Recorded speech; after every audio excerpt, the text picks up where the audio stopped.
everybody. My name is Frankie McDonald. You're listening to SimpCast with Chrissie Mayr. I'm Frankie McDonald.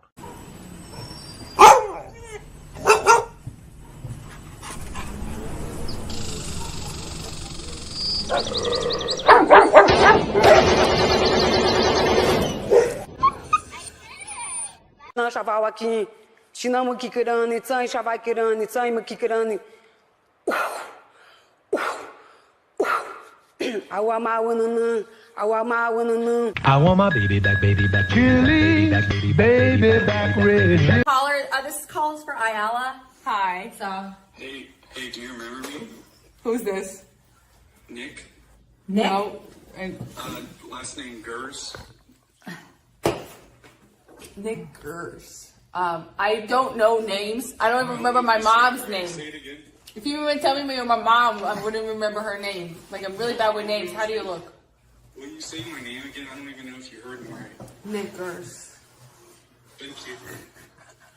Why? Why do you have to call in like that? Why do you have to call in like that? That's not a good caller. It's a horrible, horrible caller. All right, I'm going to play you a little song. Nick Gers! Oh, Nick.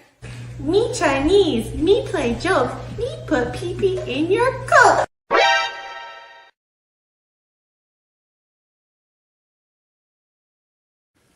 What's up, Vivek? Hey. Whoa! Look at this. Hey, what's up, guys? I was craving a Slurpee. Can I get my change back correctly?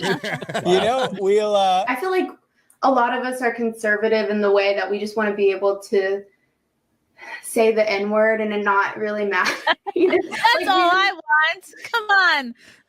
Is that so much to ask? Can't I just say the N-word? Does that make me a bad person? Come on, guys. Violet's a huge fan of yours. She loves censored TV. Oh, great. I do. I love your show. Big fan. All she wants is to be able to say the N-word, but that's the only thing that's holding her back in life. Yeah. Oh, it just, you go like this. How are you and your man? Oh, Bisconti, he's in hospice. I'm teasing. Oh, it's a joke. It was an old man joke. No, there was somebody in the hospital meeting earlier, so I was like, oh, geez. I'm just kidding. He's fine. Oh my God, we're great. I'll marry that man. Aww. He's adorable. So. If my babies fall out, this is your fault, John. I'm just saying. Jumping jack. Whoa! Yeah, don't. Whoa! What was it? Whoa! Okay. There. I did it. What, you can take me? If my babies fall out, this is your fault, Whoa!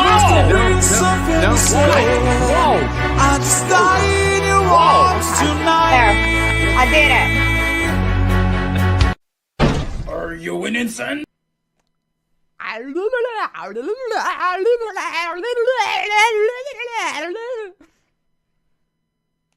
Hi, I'm Ali. I'm an English teacher, a dialect coach, and today I'm going to show you exactly what actors do perfectly and terribly when they try to do a British accent. Let's rate some accents. My kink is British accents. Oh, is that all right? Cheerio, cut! Yeah, right then. Bush cheerio. You're really attracted to this. Oh, bloody hell. I had to look up where she grew up and went to school because I genuinely don't know why she's so good. She's not trying to sound perfect. I'm taking the dog, dumbass. I'm taking the dog.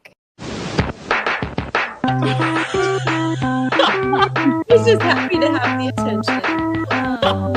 He's just happy to have the attention. Got tired of my scheming. It's me. Hi, I'm the baddie. It's me. Our next guest is originally from Danville, Illinois.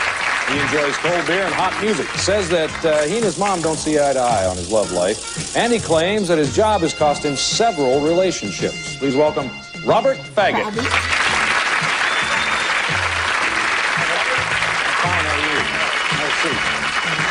Faggot is rather an odd name. Yeah, you know, it is an odd name. Speak does not make you intelligent. Now get out of here. No, Mrs. Stay. Misa Kochata. Ding, ding, ding, ding, ding, ding, ding, ding, ding, ding, ding, ding, ding. Happy day. Tuesday, Wednesday. Happy day. Thursday, Friday. Happy day. The weekend comes. My cycle hums. Your lip. Just kind of get it in there.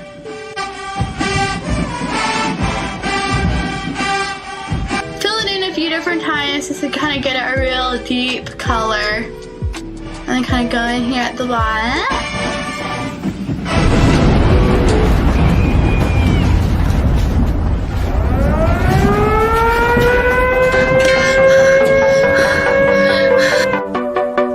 I'm gay. I have relationships with men and sex with men.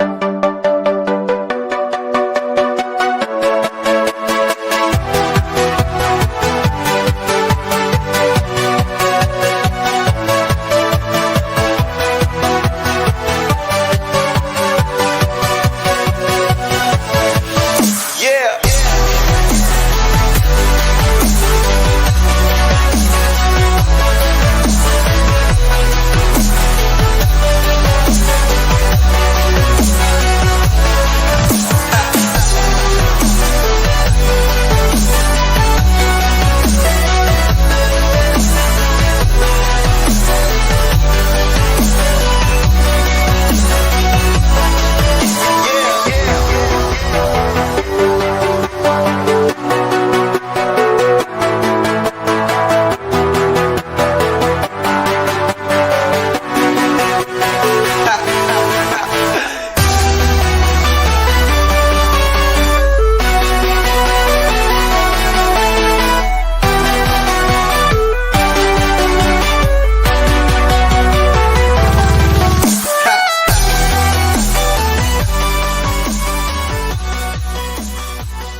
Hello, Sunday Simpers. Welcome to SimpCast. It is our pre-Christmas SimpCast. Oh my goodness, the year has flown by. It's really crazy how fast it has. I just got beat up by my 8-month-old. Wow, second to last SimpCast of 2024. This is wild. This is so crazy. Hello everybody. Hope you guys are excited for the holidays. We got a lot of internet to discuss. We got a lot of fabulous ladies on the panel for tonight. Hello, Russell Hall. Brett Cooper is Ben Shapiro in a wig. Prove me wrong. Oh, you're the first one to have that thought, Russell. Goodbye. Sorry. I don't know why I'm giving sass out the gate. I'm in that kind of mood. Without further ado, let's bring on the ladies, shall we? Some you might know, some might be new to you, but you're going to end up loving them all and following them all. Jasmine St. Clair, Christina, Jana Arquette, Kiana Thompson. Woo! Hi, everyone. Jasmine, you kind of look like you're in a subway, but like a clean one.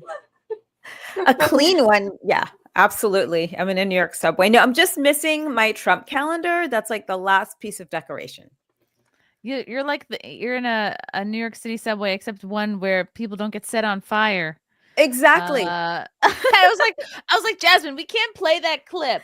we're gonna be taken out if we play that clip. And that's gonna bum people out. We gotta keep it lighthearted. We gotta keep it upbeat. And for that reason, I'm turning on my Christmas sweater. It's on.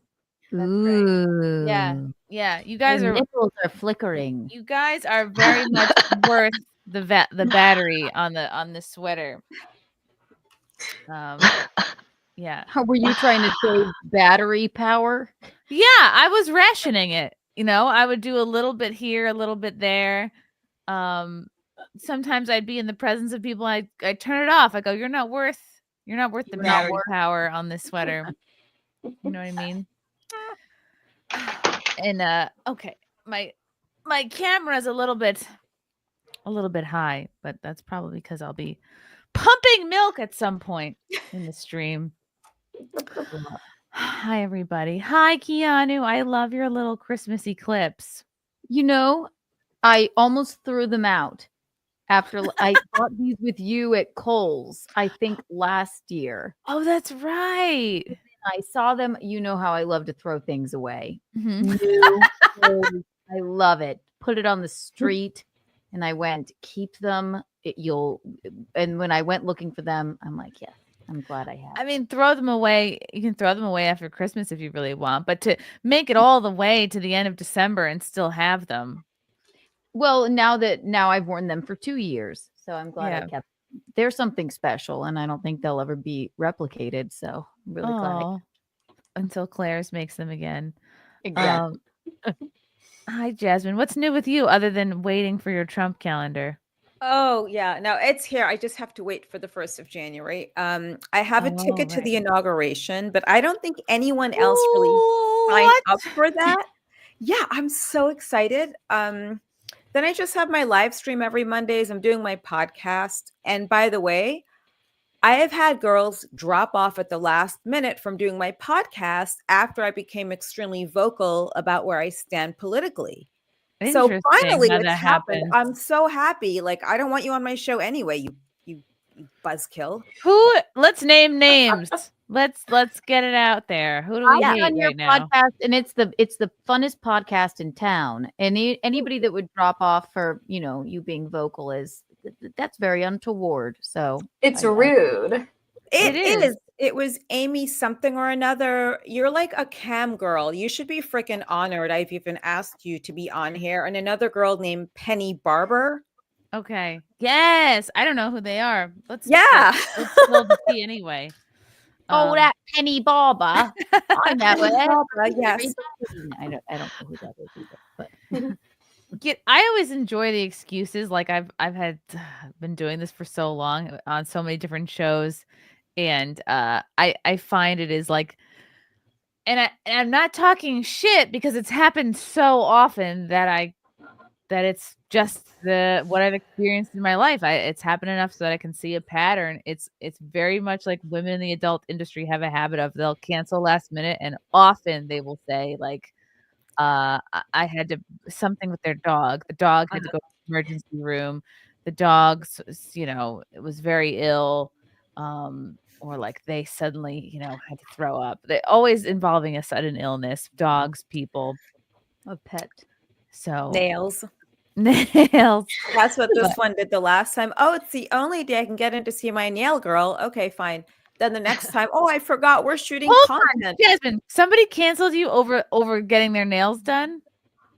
Yeah, but come on. hang on a second. That's amazing. I've canceled hair appointments because my cat was sitting on my lap and I couldn't get up. Wow. That's fine. That's love. You're like, look, I fell asleep weird and my leg is right. got a cramp Unless in her it. nail lady was sitting on her lap, I don't think it's a very good excuse. Right. Wow. Christina, what is new? It's been a minute since I've had you on the show. What is new in your life? What's new in your streaming world? Give us a quick update. Gosh, not much. I've just been working, trying to get my documentary done. It has been it's been quite a project. We put out our second trailer, which I was super proud of because that kind of showed all the work we'd done. We put out the first one after we'd only done like 1 or 2 interviews, and then we used our fundraising to do all the other stuff we needed to do. So the second trailer was much more like fleshed out and really showed like all the work we'd done. But now I'm in the process of trying to pitch it to networks and streaming services, which is a lot of work that I didn't know was going to be so difficult. Wow. Yeah. But hopefully we'll have some good news on that soon. Good. And the trailer, is that the one that's on your website right now? Yes, that revamped website also, by the way. KNK That's Film. the other thing I've done. KNKfilm.com. I'm going to bring up the website real quick just so people can see. The trailer is 5 minutes long. It's not Wow. technically 5 minutes. I added a bumper video just to remind people to fundraise, to help us finish it. The trailer itself is like 2 minutes long. Oh, okay. So there's the bumper at the end of it. All right, let's play a little ditty. Why not? All right. Kidnap and kill an FBI terror plot. Before I play this, Christina, can you give the audience, just for people who've never heard of you or your work, a brief summation? Yep, I am an independent journalist and currently working on my first documentary. This is on the Governor Gretchen Whitmer kidnapping plot, which, if you guys remember, was a big thing in 2020. These guys were arrested a month before the 2020 election, and they were just totally smeared in the media, totally framed and set up. Half of these guys have been acquitted. The other half are appealing right now. And I've been, covering the case for 4 years. The documentary has been 2 years in the making. And I've been working with the incarcerated guys, the acquitted guys, their family, the unindicted co-conspirators, and traveled across like 9 states to interview people. So it's been quite a lot, quite a big project. It's a labor of love, though. Okay, let it hit it.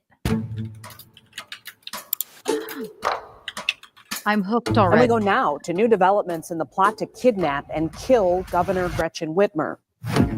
13 suspects arrested, including 7 alleged members of a right-wing militia group who are preparing to kidnap and possibly kill me. The defense claims the FBI, through undercover agents and informants, were behind the plan, and that Fox and Croft were duped into going along with it. What the FBI did is unconscionable. It's almost like they had their evidence, had their facts, and created the crime. Let's get a plan together to attack our governors all at the same time. We can cloud the water. We can send everybody into disarray and chaos. He's the perfect chameleon. He knew exactly what to say, how to say it. Dan Chappell was the driving force of it all. He was there to lead. He was there to orchestrate. I think he viewed us as an opportunity. Everything here is a lie or a manipulation. It's almost impossible to fathom how brazen, how bold, and how dangerous these individuals were. Thank you to the fearless FBI agents. Inside the takedown of the FBI agent who led one of the nation's biggest domestic terror investigations. If you can think of a synonym for patriots, think of terrorists. You're seeing the exact same methodology being used without difference. Everything about this case was a terrorism attack, I agree, by the FBI. Unlimited power, unlimited money. My biggest fear is being, called a terrorist from the nation that I love. Your entire life could be taken away from you for something you didn't do. What they've done is destroying lives. And I will not stop until he's free or I die. Wow. The saying we have in my office is don't let the facts get in the way of a good story. Literally from the FBI's own mouth. Don't let the facts get in the way of a good story. Whoa, that gave me chills. That's the goal. Not knowing anything, if I saw a preview for that, the violin. Yes. The word unconscionable. The drama. I'm watching this. That was good. Incredible. Yeah. Holy moly.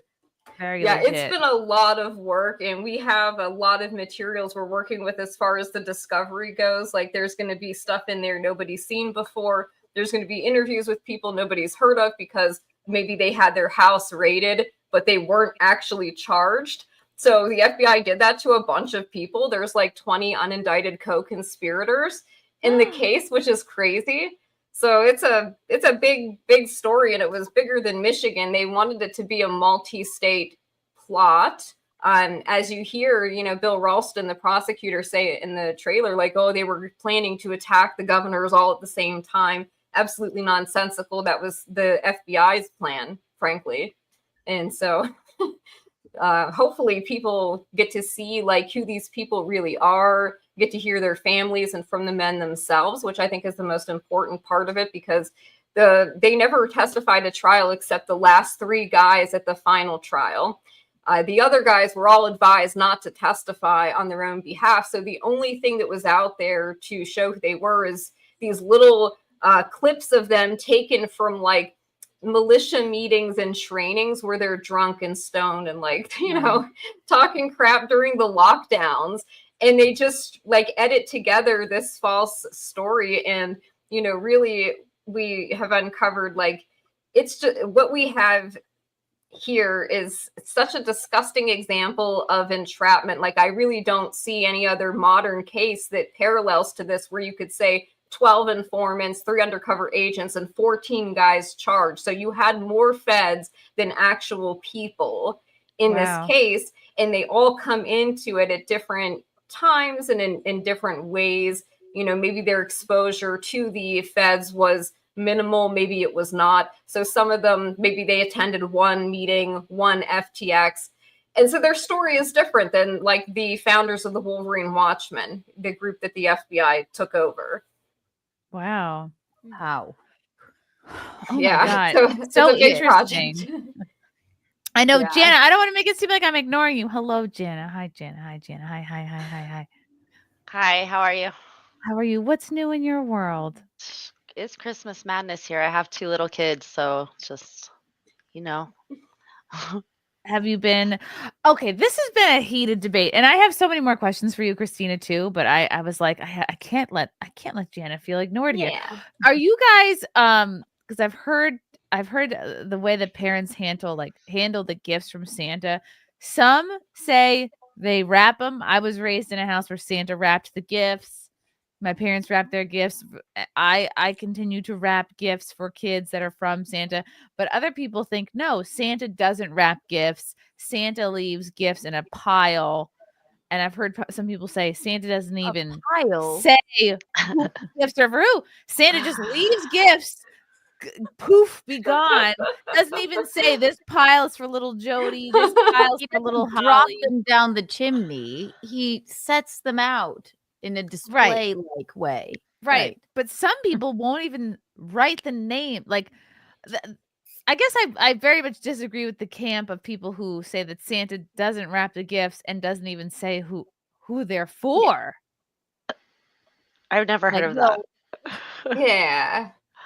I think that just sounds lazy. Yes, it's extremely lazy. No offense, it's a little low effort. You know, is it really that difficult to buy separate wrapping paper? It is lazy. It depends upon. Do you open gifts from the family under the tree from each other on Christmas Eve? That's what we did, right? You open those wrapped gifts. This is one mom to Kiki to mom, dad to Kiki, whatever, right? You open those gifts, they're wrapped. But then Santa comes. And if we just have me and my brother, Santa, there's a clear female side of the gifts in the living room, all set out really beautifully. And then a clear Rocco side, right?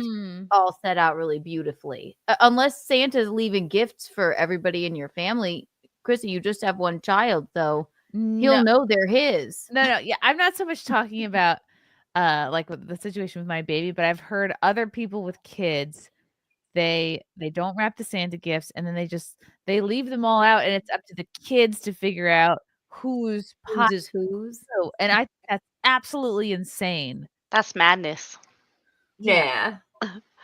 We wrap ours with separate Christmas paper, and then I put glitter all over the Christmas presents from Santa from the Christmas angel, because Santa needs some help. I love the glitter. Plus, the glitter probably pisses off the men in the house. Oh yeah, which I love everywhere.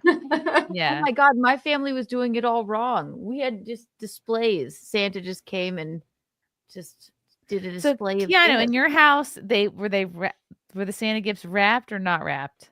No, they were displayed beautifully, but not wrapped. We would walk down and look at them.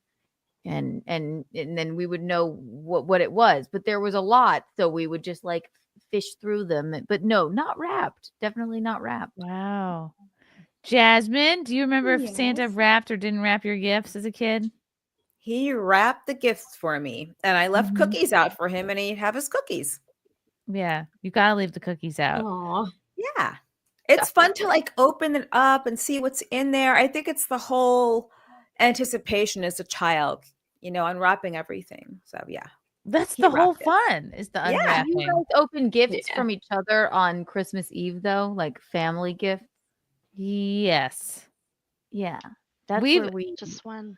It's interesting because like my family growing up, big on Christmas Day. We did nothing Christmas Eve. But when I got married, Frank's family, the Italians, they almost treat the Christmas Eve as a bigger deal because the fishes and the hype is with Christmas Eve. Yeah. Right. I mean, we're also hungover Christmas Day. I mean, who wants to unwrap a gift from Santa? We know he's not real, all right? Like, Right. Christmas Of Eve is the course, thing. Santa is real, Keanu. What if there are kids watching? I forgot. Yeah, I hope. I hope not. I actually put them. Go to We were bed. just kidding. Go to bed, everyone. Sorry, I was teasing. I I forget really, myself. I hope kids aren't watching this show. Okay. Christina, do you remember? Did Santa wrap or not wrap your gifts as a kid? I honestly can't really remember. I think he did. Being a 'cause I just have documentary, I memories don't of my remember this grandmother. Janet, do you remember? He wrapped. He My wrapped dad wrapped. Okay. Interesting. Poorly. Okay, I want to know what the will chat your- thinks. What will your Christmas be like? So it's Bean's first Christmas. So what are you planning? Oh my goodness. Well, he's already pulled the tree down once. And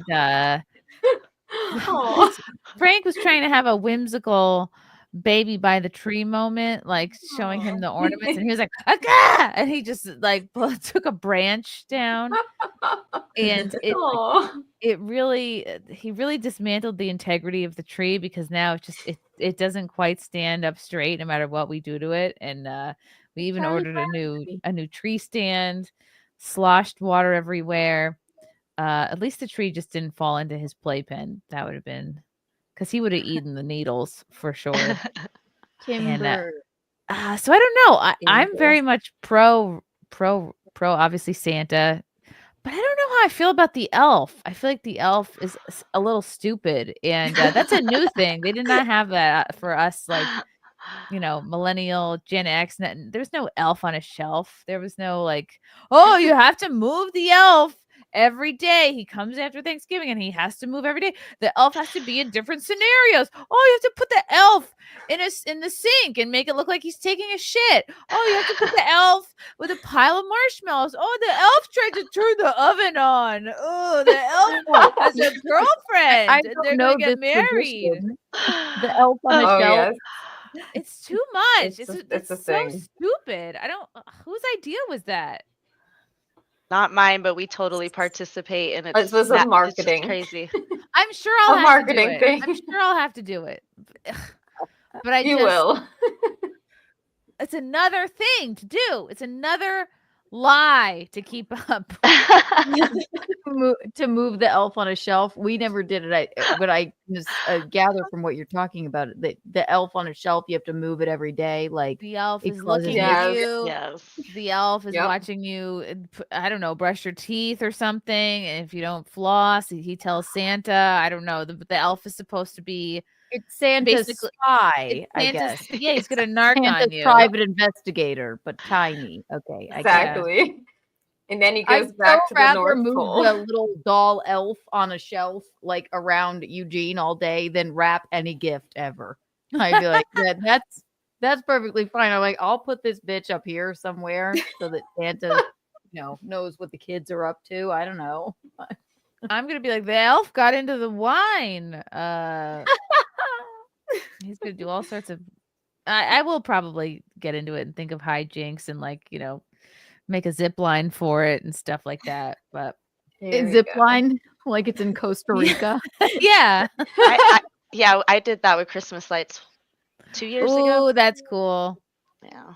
Here This I am, year, totally on board now. Our angel, that's the name of our elf is Angel, but it Aw. pooped little chocolate Aw. chips, and that was about as creative as we got this year. And then did someone have to eat his poop, or did Oh, you?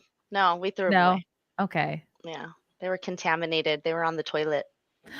Oh, that's Ew. cute.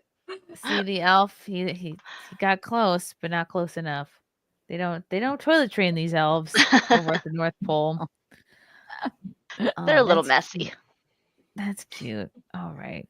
I want an elf now. Now I want one. I guess I'm just like, first of all, who invented this elf on the shelf thing? How did they pull it off? How did a brand new Christmas tradition form within the last what, 15 years? Like when did this I start? think it's way older. Elf on a Shelf sounds. First of all, it's a rhyme. It can't be. It was not part of the 80s. True. Okay, so maybe this came Wasn't. about Wasn't in in the your 90s. childhood, Keanu, in the 90s. I don't know. It was not an 80s thing. Again, we didn't even wrap Santa gifts, so we didn't do Elf on a Shelf. We got drunk on Christmas Eve, and then we laid out the presents in an aesthetically pleasing way. But we could look it up. Elf on a Shelf. Yeah, 2005. Elf on a Shelf started. It was a book by Carol V. Ebersold. So I carry the 12. How many years ago was that? That's way earlier than I thought. Yeah.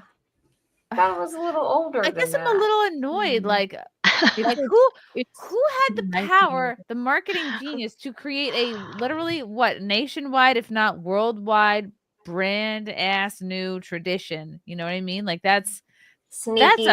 that's an amazing thing to do, right? Yeah. Yeah, once they had the Facebook mommy groups, it was over. They got us all competing. I didn't plan to talk about this, but I clearly have feelings about this.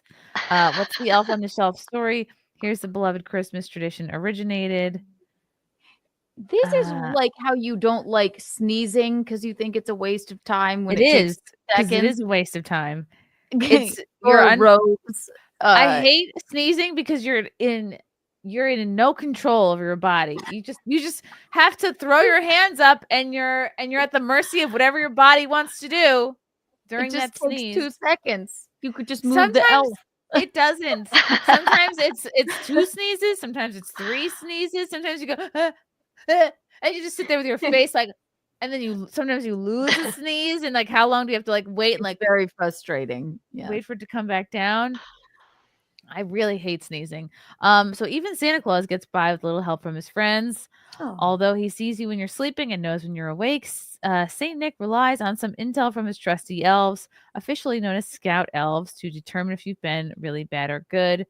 Small but mighty, these red-suited elves have become a fixture in homes all around the world. How? They arrive in homes in late November or early December and fly back to the North Pole. How, though? Because some people don't have chimneys. Some people never open a friggin' window in their house. Right. Well, how does Santa get down if you don't have a chimney? Is it a spying device? Yeah. Parents embrace the magic and spend the month arranging their adopted elves in varying setups, some easy, some elaborate. Okay, let's get to the how did this happen? Who pulled this off? Children can talk to their special visitors, though. Only Scout elves can only listen, and they never speak to humans. Only parents are allowed to touch them. What a coincidence! Wow, isn't that funny? How the people who are only parents can touch the elves, or they'll lose their magic. Whether you're hosting, Do you have an elf on a shelf in your home and you're tired of moving it around, Chrissie? We have elves. They're not on shelves. We have we just finished Elf on a Shelf for my stepson a couple of 2 or 3 years ago. And like the jig was up one year when we forgot to move it, and that planted a seed of doubt. And then we had to come up with an elaborate story as to why the elf didn't move that day. Oh, the elf was hungover. The elf was busy. The elf had bad gas. I don't know. But that's the fun of it. I don't know. Fun. There's parts of it I like. I just don't like the obligation. You have to do it every day, and if you don't, you have to come up with another lie. Yeah. Well, that is rude. All of it's a lie. Right. Santa's not breaking into anyone's, if that's the case, it's just the part of the season. Here's the story. Before there were Scout Elves, there was Fizby, a pixie elf that Carol... See, I already hate this story. That Carol Ebersold received when she was a child in 1974. Ebersold told her 3 children that the elf was there to keep an eye on them in the days leading up to Christmas. You know who this makes sense for? Like, when both parents work and you have latchkey kids who let themselves in, and it's like, the elf's your babysitter. The elf's watching you. So if you act up, guess what? we're going to hear about it. Decades later, Carol and Chanda turn this charming family tradition into the book Elf on a Shelf, a Christmas tradition, which was illustrated by Co Steinwart with the support of their family, in particular Krista and her marketing expert. Okay, so it's all Krista.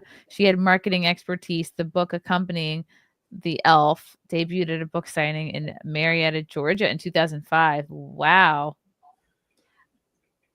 That thing really took off. I mean, moving an elf around every day and coming up with a story as to where it is seems a lot, easier than building a gingerbread house. Yeah. That sounds like a nightmare to me, In what is likely one of the most successful self-publishing stories of all time, with more than 17.5 million Scout elves have been adopted around the world since their debut.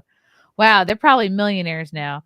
The Elf on the Shelf is the heart of the Lumistella Company, with Carol's daughters Chanda Bell and Krista Pitts at the helm. And the book, okay. What a name, Krista Pitts. Krista Pitts. Okay, they fly away. They're like little Stasi agents. Yeah, they are. They, you know what? I'm gonna have Elf on a Shelf, except they're gonna be they're gonna have little different uniforms. Sure, maybe all funny. Yeah. I'm gonna put the elf on a drone next year and fly it around. There you go. Little brown shirts. Children shouldn't touch the Scout elves or they'll lose the magic. Scout elves listen well, but they never speak to humans. Scout elves are always nice, often clever and humorous, but they're never cruel or naughty. Right. So the elf is never going to lock the dog outside in the snow. Okay. It's never going to microwave your cat. Jesus. After reporting back to Santa at the North Pole each night, Scout elves are found the next morning in a new spot. Scout elves are adopted, not bought. Oh, look. And I have the biggest problem to me is that all of the elves are white. And, this one's kind of ethnic. Look. Yeah, he's questionable. Slightly brown elf. Keanu, if they had a black elf, but black elves were seen taking gifts from the house. So they had to fly them back to the North Pole. They're not blonde elves, though. None of those elves are blonde. So that's discrimination right there too. And that doesn't make sense either, because if they're from the North Pole, they're all Nordic. They're up there by Finland, Norway, Sweden. Yeah. Also, all of these elves men? No, they have girls and boys. They do. See, look, there's a little bit of lipstick on this one. Oh my gosh. Fuck these elves. They have girls. I know they're a little creepy. It's the Christmas spirit. Wow. I mean, what a amazing story of entrepreneurship. I'm going to create a timeless Christmas tradition that people will be annoyed that they have to do. Yeah. Yeah, right. 2005. It hasn't even been around for 20 years yet. Wow. I don't know. Is that when the movie Elf came out by any chance? Maybe. Marketing. Don't know. When did Elf? Will Ferrell create intentional? Yeah. Elf 2003. Okay. Inspired by it, maybe. I thought Elf on a Shelf was forever. And we never did it, but I've always heard it. Rhymes stick in people's heads. So it's true. Yeah, you're right. Oh my gosh, there's so much to cover. Now, I'm neutral on this subject, and I'm still learning about it. So, Turning Point USA has America Fest this weekend out in, I guess, Phoenix, Arizona. I went last year. It was an absolute blast, but it seems like this year there is a whole lot of drama going on, including a very public confrontation between Laura Loomer and Milo Yiannopoulos. I have not fully watched this tape yet. Tape. Tape. Let's see. Oh my goodness. All right, let's see if we can. Jesus Christ.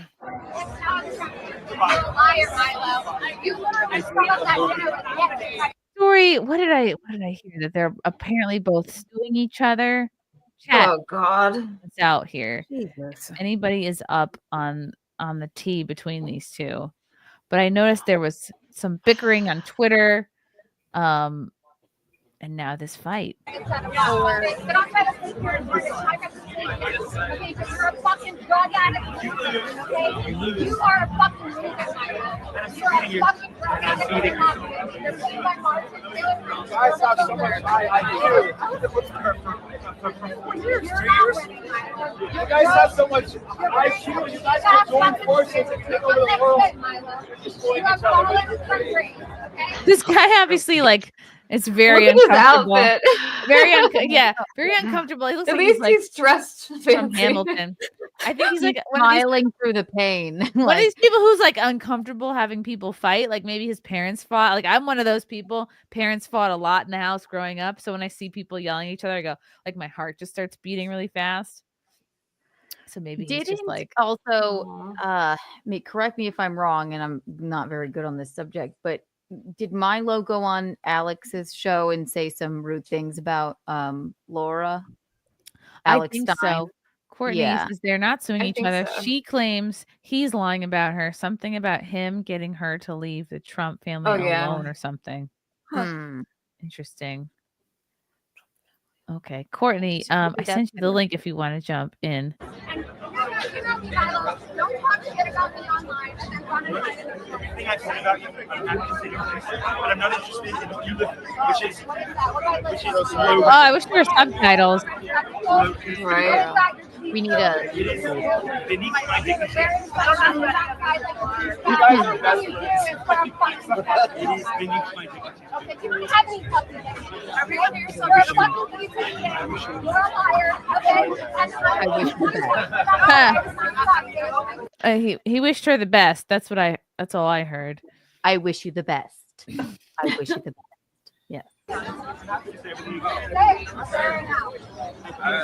was very true. My last weekend. You are bad to yourself. And I think if you cared about yourself enough, you would check yourself in somewhere. You would check yourself in somewhere. You need to check yourself in. You need to check yourself in. Check yourself in. He's not even really listening. He's saying you just need to check yourself into somewhere. Into where? I want to know where. And she's going, "You're a drug addict. You're a drug addict." He said, "You need to check yourself in. Yeah. You need to check yourself in." Yeah. All right. Oh, you do. Honey, I've seen your bedside cabinet. And we all know you on drugs. Okay? You're on every fucking antipsychotic. They got a name for it.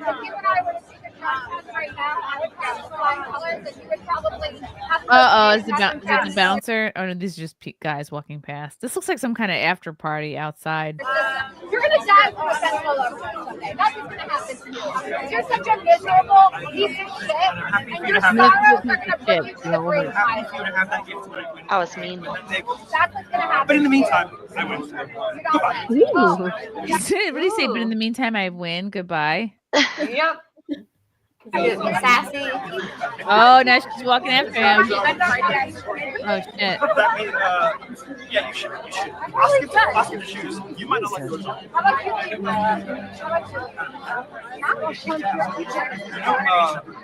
You should really consider it very carefully. All you want to do is talk, get online, and then you want to. And neither one of them seem concerned, or maybe they don't know that they're being filmed. Because I saw another version of this argument caught from a different angle.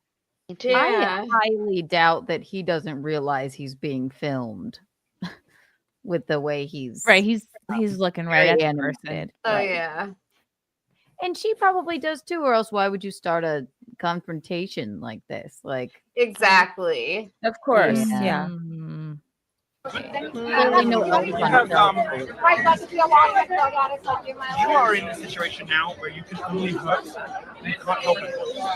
Because you are like you, Milo, like you. I guess you learn from the best. Pretending not to be gay so that you can stay in this country. You're not even here legally. From the woman who can't draw star David, you want to talk about pretending? Not even here legally, Milo. What are you gonna do, Milo? Why don't we make TPUSA pretending not to be gay? This guy's followed them. Pretending not to be gay. Right, this man dressed as a chic black pirate is really wants in on this, and he wants to make everything okay, and I love it. He's like, "Come on, can we all get along?" He's singing Hamilton show tunes. Like a Timu Prince. Courtney says Timu Prince. So, Gallery, yes, he's claiming straight. I think he said something about being married to an American woman in this altercation. X to doubt. I'm calling X to doubt on that one. I'm the moderator. I'm the moderator. He's the moderator. The moderator on this. You are still gay. You are still gay. Are you guys interested in making peace? You just admitted it. Everything you do is a fucking grip. Are you guys open to making peace? So you understand that marriage don't mean united. So it's not the same thing as practicing homosexuality. You get that, right? You're always going to be gay, Milo. You can't trade the gay away, okay? Oh, you can't trade the gay away.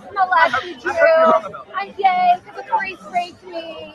You're not going to pray the gay away, Milo. You're a piece of shit, degenerate, homosexual loser. And look at this guy. Now people are noticing. Now the guy in the purple blazer over here recording as well. You're such a coward. I see Lila back there. Lila? Yeah. Oh, Lila, wherever you are. Huh, I sent her the link too.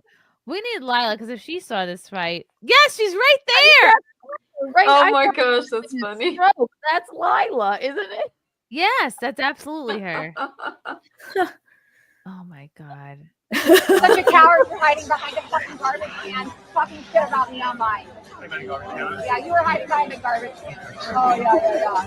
You know, the period where you could just say things and people would assume that you were not lying is over. You're a liar, Milo. Everything that you wrote about me is a complete lie. No, everything that you said. You said I was banned from Mar-a-Lago. I was at Mar-a-Lago 2 weeks ago for dinner. You should I was at Mar-a-Lago 2 weeks ago. I was at Mar-a-Lago for dinner 2 weeks ago, Milo. So what about this source that you're having? Oh my god. There's multiple. There's like at least now 4 people filming this. I don't know if I could fight with somebody, even if I had real beef, like and have people film it. I think that would make me anxious. Okay, You don't like yelling either. Yeah. I hate yelling. Ugh. Yeah, I don't like it either. I hate being yelled at. Ugh. You know you shouldn't. What was I told? I wasn't told anything. The family doesn't want you. The family doesn't want you anywhere near him. That's not true, Milo. You are a liar, Milo. You're jealous because you have never been able to recover from being canceled. If you went to rehab and got rid of your drug addiction, you would actually be able to, get your life The back. thing that ruined your life, gloating about it happening to somebody else, tells me that you're just trying to hurt me. No, I don't need to hurt you. You hurt yourself, Milo. Everybody who sees you knows that you're just a walking, drug overdose waiting to happen. Uh-oh. So we're done. Well, So I guess they're both talking about why each person is a failure And a drug addict, apparently. Right. You do these Also, drugs. What You is do- your original beef? I mean, is there What is the original beef? I his guess hat? I thought Maybe the original beef that was Milo was talking shit about her. Like, did he start it? Someone needs to tell you the truth, Milo. You're just a loser. You're a degenerate. And someday, that's what's going to happen. Why are we having civil war? You hate, We just won the war. you hate yourself so much, Milo, that you have to spend your time lying about other people online. Please get a doctor. Go see a psychiatrist. Get medication. Stop turning your psychological issues. You need to into get problems for serious everybody else, help. okay? You need to get You serious can't help. take yourself out on people. Yeah, but You need to get serious help, Milo. All you do is lash out. They're both saying the other one needs help. And that's the thing. I know. This is the looks so Real bad. Housewives of mental illness. He said, please get a doctor. I have no idea what this beef is or really who these two people are, but this is amazing. And I would tune in every week to watch them at this Christmas village do just this every single week. Ryan here says Milo was hired by the Trump camp to get rid of Loomer because she was saying crazy things. Like what? I want to know. Right. Are they both like politicians ish, or You remember Milo works Milo? for Marjorie. Doesn't he work for Marjorie Taylor Greene right now? That's what I heard. From what I You understand. know Milo, right, Chrissy? And he's popped on here before, right? He has popped on here. I've had both of them on. Right. I've had Laura on a one-on-one, and Milo, I've tried twice to do a one-on-one with, and he blew me off twice. He's so fabulous. And yeah, he's jumped on a live stream. I met him at Compound once. Said something about the wine to you, right? Yes, the Sancerre. I the rented out a studio at Guest Digital. I brought the bottle of Sancerre as he requested, and he did not show up. So I angrily drank the bottle of wine by myself on the train ride home. It was a good time. But that's neither here nor there. On other people on the internet, and then when they confront you, you try to deflect and call them crazy. No, I'm not deflecting. You are. I'm not the one to You're lie insane. about online, Milo. If you're gonna talk shit about me online, you're gonna do it face to face, okay? I will say it whenever I want to say it. And I'm not going to stop. You're not gonna stop. Yeah, you're not gonna stop. And it's, I'm gonna continue too. the problem is that in person, I just feel compassion for you. Honestly. I don't feel any compassion for you. Wow. All right, now somebody with a beard is trying to break it up. Oh no, he's not. We prefer the Black Pirate. Please step away. Bring him back. Want any problems? James, send me. She approached me. No, listen. If you could do Get out of here. No. Listen. Since you're making our host feel uncomfortable, maybe you could leave. He's gonna make me Okay, leave, listen. right? Yeah. It's either we all get along and we have a good night, or nobody can be here. She approached me. I've been trying to leave the conversation from the I understand, but that's the rule. This is I'm coming from trying James. to get away from her. Please, just make her go away.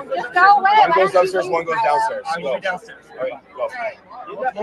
Let's go upstairs. Come on. You're dismissed. Goodbye. Go upstairs. Someone go upstairs, someone go downstairs. There's nothing better than to say to someone when you're in an altercation than you're dismissed. I use it often. I've used it in fights with lovers, friends, parents alike. You're dismissed. That is so low down, dirty, awful. God, it's hard to tell from this one recording. I'm getting kayfabe vibes.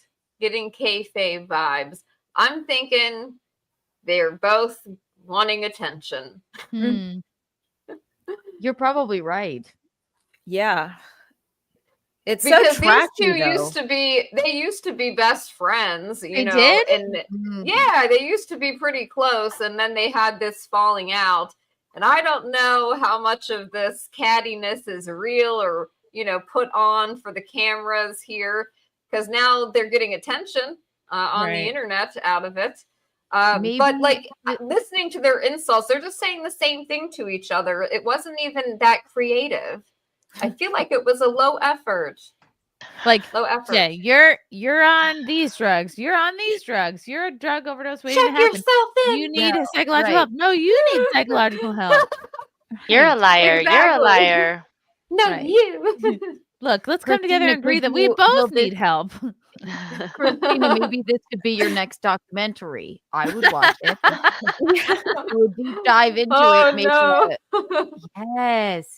yes. I could not subject myself to their voices for that long.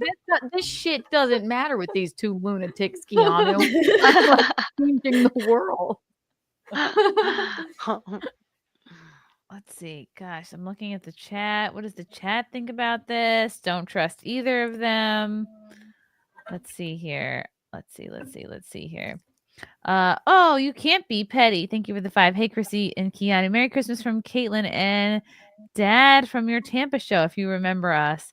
I do remember you guys. Yes. Oh, I do as well. You always remember somebody who brings a child to the comedy show. I mean, you were an adult child, but yeah. Tampa. Push-up says, ask Lauren Southern. Milo's infamous for rumors. Well, Lauren's not here right now, Push-ups. Not helpful. Jason Webster. Merry Christmas, Chrissy, and her lovely panelists. Oh, thank you, Jason. Yeah, Russell Hall has a good point here. Whatever happened to fighting in private? Exactly. That's less fun. Well, I guess there's something to be said. I mean, if your arguments are on Twitter, which are public, and you have a need to be right also in public, so I can understand having something hashed out in You know public what as would well. be really mentally ill if they fought like this in private. They probably do. Each other like that without the benefit of other people. Then they need to be committed, put them in the Betty Ford clinic. But they know that there are cameras there and that they're public people. Right. Let's see if there's anything else. You guys are brilliant people. See what a drug addict you are, Milo. You got a wristband? Do it again, Milo. Watch what happens, Milo. Do it again and watch what happens. Watch what happens, Milo. Keep running your mouth and watch what happens, Milo. This is wild. Did he ask her if she had a wristband? Like, was she Yes. not? So she was not supposed to be there. Well, she might have a wristband, but she's kind of. I think that Laura Loomer is beyond a wristband. I think like there. She said his body language screams. So can we put the Milo is gay thing to rest now? He's deaf, not gay. Lol. His body language. Right. Oh, this is Missy. Or Missy. His body language screams AIDS. Mary says Milo tells zero lies in all this. He's manning the sails in right-wing politics. Loomer is a stowaway. Classics Groip says, how is Milo not blacklisted at AmFest, but Nick is? That's my question. There's been a clear effort to rehabilitate him in right-wing circles.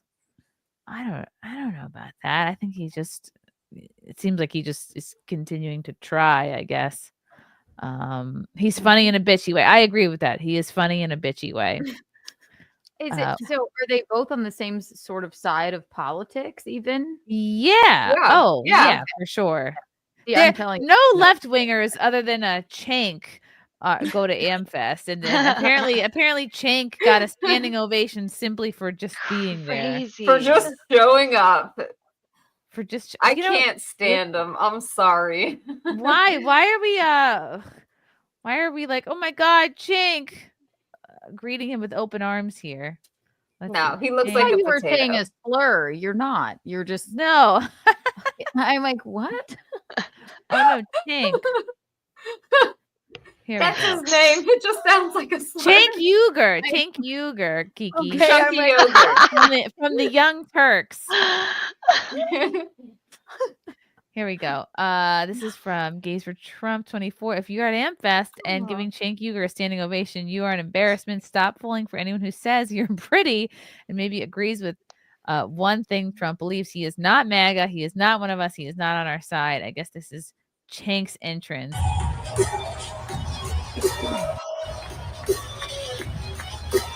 Oh, wow. Is he the speaker then, huh? What? He doesn't look like a Cenk.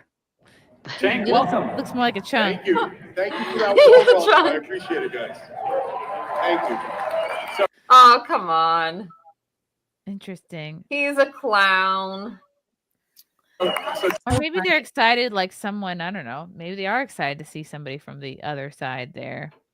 I saw one person say that they were excited about just the different ideas and just being able to share different ideas on the platform. So yeah, maybe for a little positivity. There you go. I think for Cenk, he's realizing it's drying up over on his side of things. Yep. Either way, Bravo needs to as know well. about these beefs. This needs to be a reality television program like Stat. Oh, it is. It is. These events are funny. I mean, I went last year and there was not any drama that I was privy to, but I didn't. Maybe I didn't have the correct VIP pass. Right. Maybe I didn't have the correct bracelet. Let's see. He's not MAGA. Don't trust him. But don't you think open dialogue and discussions should happen? Yes, but that alone is not worthy of a standing ovation. Right. This so is they the should sit. this is the kind of thing, thinking why the Democrats lost. We have to have conversations with people we don't agree with. I don't agree with Cenk on 90% of his stances, but at least he's coming to our side and having a conversation so that we could find common ground. At least listen to the segment with him and Charlie Kirk. I'm no fan of this guy at all, but I listened to it out of curiosity. It was surprisingly entertaining. Less than half an hour. That was a very smart move by Turning Point. Ooh. Well, we're not going to watch a half-hour thing right now.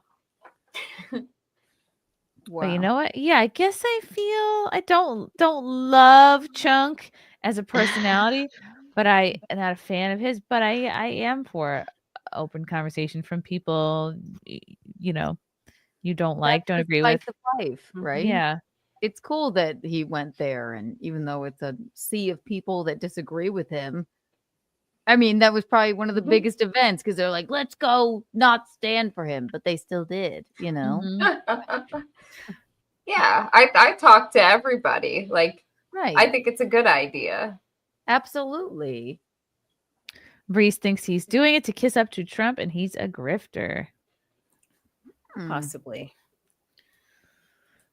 Let me blow through a couple of these. Uncle Bubba. Hello, lovely ladies. Sorry so late. Oh, Uncle Bubba is all decked out for Christmas.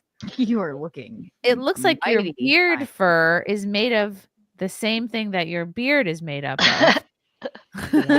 Yeah. Human Imagine hair. him coming down your chimney. I can't. We just don't want to. But we love Uncle Bubba. Russell Hall, you may need to turn the lights down if you want to see us to see the sweater. Also, angle the camera down and maybe shake the sweater a little.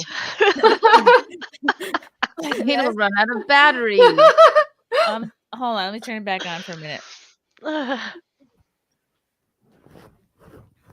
Ooh. Yay. There you go. Shake it, shake it. Oh, look. Hell yeah. I just threw my back out doing that. Okay. Thank you, Russell Hall. Gum, this is you're new to this channel. Gumbified. Thank you for the yellow boy. Your hair looks amazing, Chrissy. Merry Christmas to all the ladies. Merry Christmas. Merry Christmas. Gumby. Push-ups. I saw Santa at Macy's today. He can't wait for cookies. Aw, me too. I took the bean to see Santa. I don't know if I told this story yet on here at the Westchester Mall. I told this to you, Keanu. The whole time we're in line, I was like, please be white, please be white, please be white, because the bean has not met a black person yet. And I just, I was like, it's going to complicate things if Santa is black. That's all. And of course he was white. And so I was like, What do okay, you think cool. he would do if it were a black I don't know. What if it's like when the dog sees another dog on the TV and he doesn't like it, and I have to go, I'm sorry, my baby is racist. Like, we always thought there was a chance. But so no, I'm just kidding around.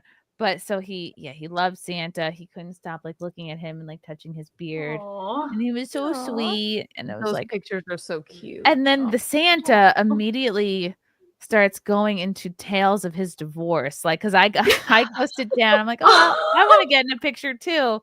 And then like Frank comes around and gets in a picture too at the end. And Santa was like, and he's like saying this to the baby, but obviously like saying it to us. He's like, Mommy and Daddy have to keep communicating or else they'll be out of the picture. Most Santas have seen some shit. It's always some weird old man from the community that has a really like for some reason their Santa tights are too tight. You can see their package. Not in a and they always are divorced or something like that. Yeah. And they want to it's like, don't just tell me what you want for Christmas. Let me tell you what I want out of life. He needs to be burdened by what has been, clearly.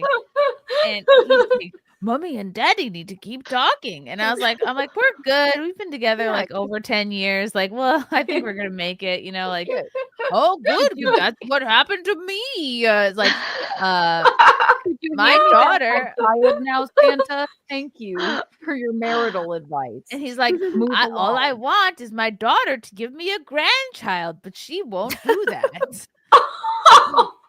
Make sure there are some cookies left out for Santa. I'm going to need them. And maybe a little bit of a drink. What else did he say?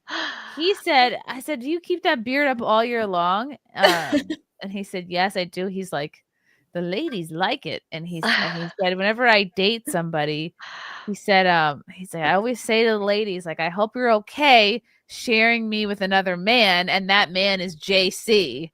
I'm like, oh, like Jesus Christ. I'm like, okay. He's like, you know what it's all about. He's like, you know what it's all about though? JC. I was like, yeah. He said that first, then went into the dating thing, then went into the divorce stuff. I told this out of order. It's always a weird townie that's the town Santa. And then he's like, Mrs. Claus won't even sleep in the same bed with me anymore. But he had great Santa energy. He's like exactly what you would wanted. He was adorable. He was cute. He didn't smell like rum.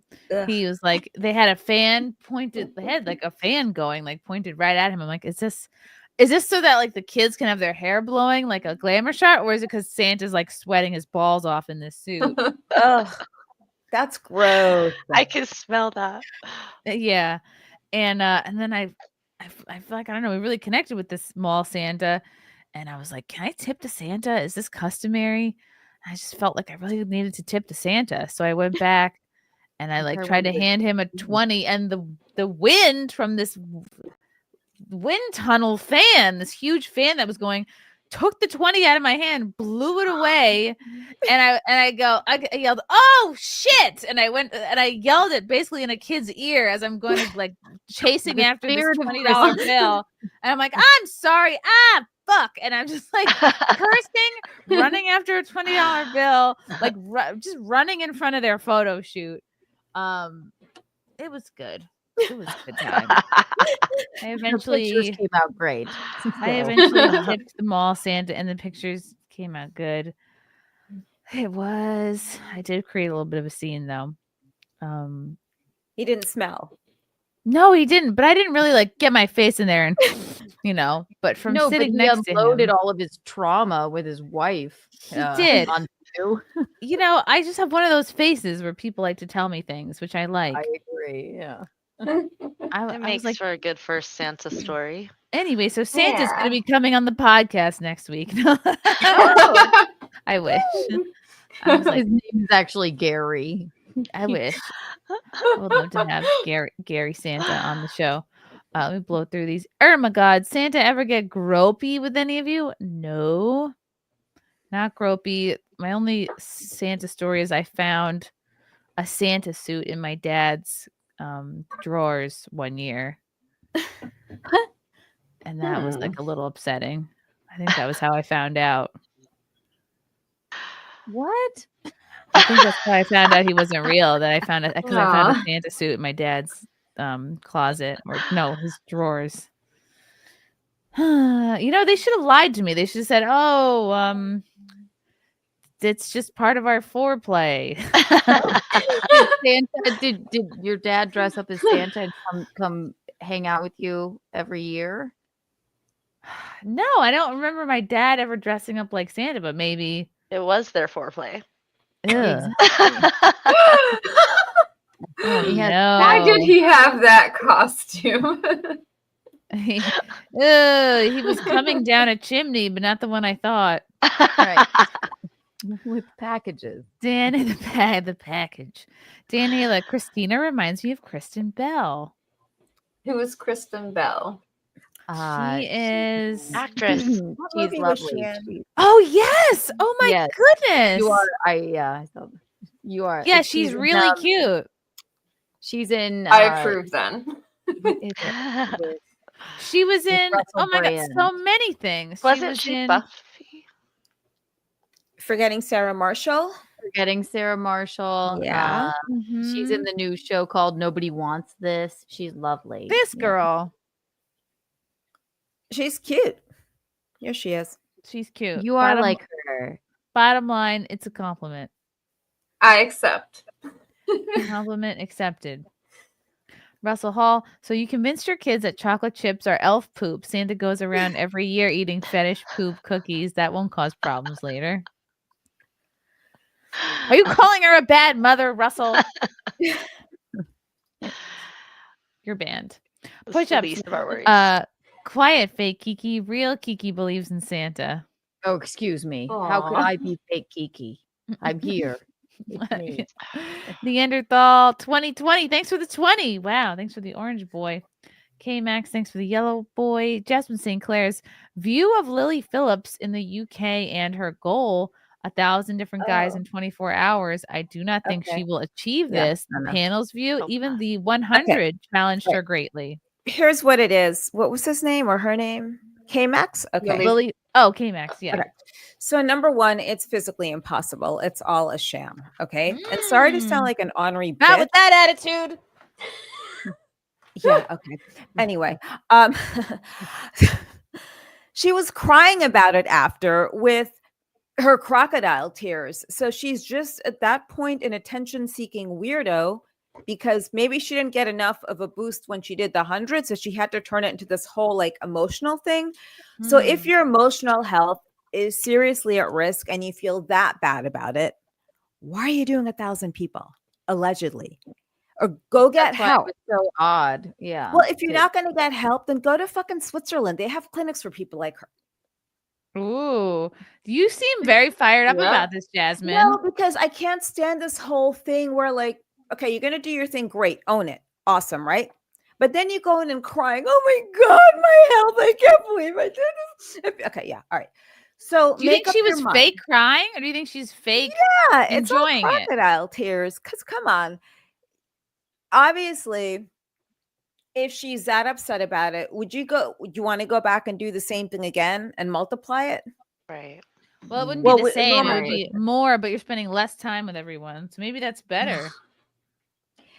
No, I don't. I just think it's all an attention-seeking thing. And you know, if your mental health is really that fucked up, then just was I allowed to say that? Yeah. So if it's that screwed up, then get help. Okay. I have a very special relationship with people that want to kill themselves or just threaten it because I lost someone that was very close to me at one point to suicide this summer. They just did it. They didn't like show photos of themselves or go doing like crocodile tears online. They just did it. And that's commitment. So if you want to do it and you're that sick, either take action or take care of your health, but don't go back and do a gangbang with 1,000 guys.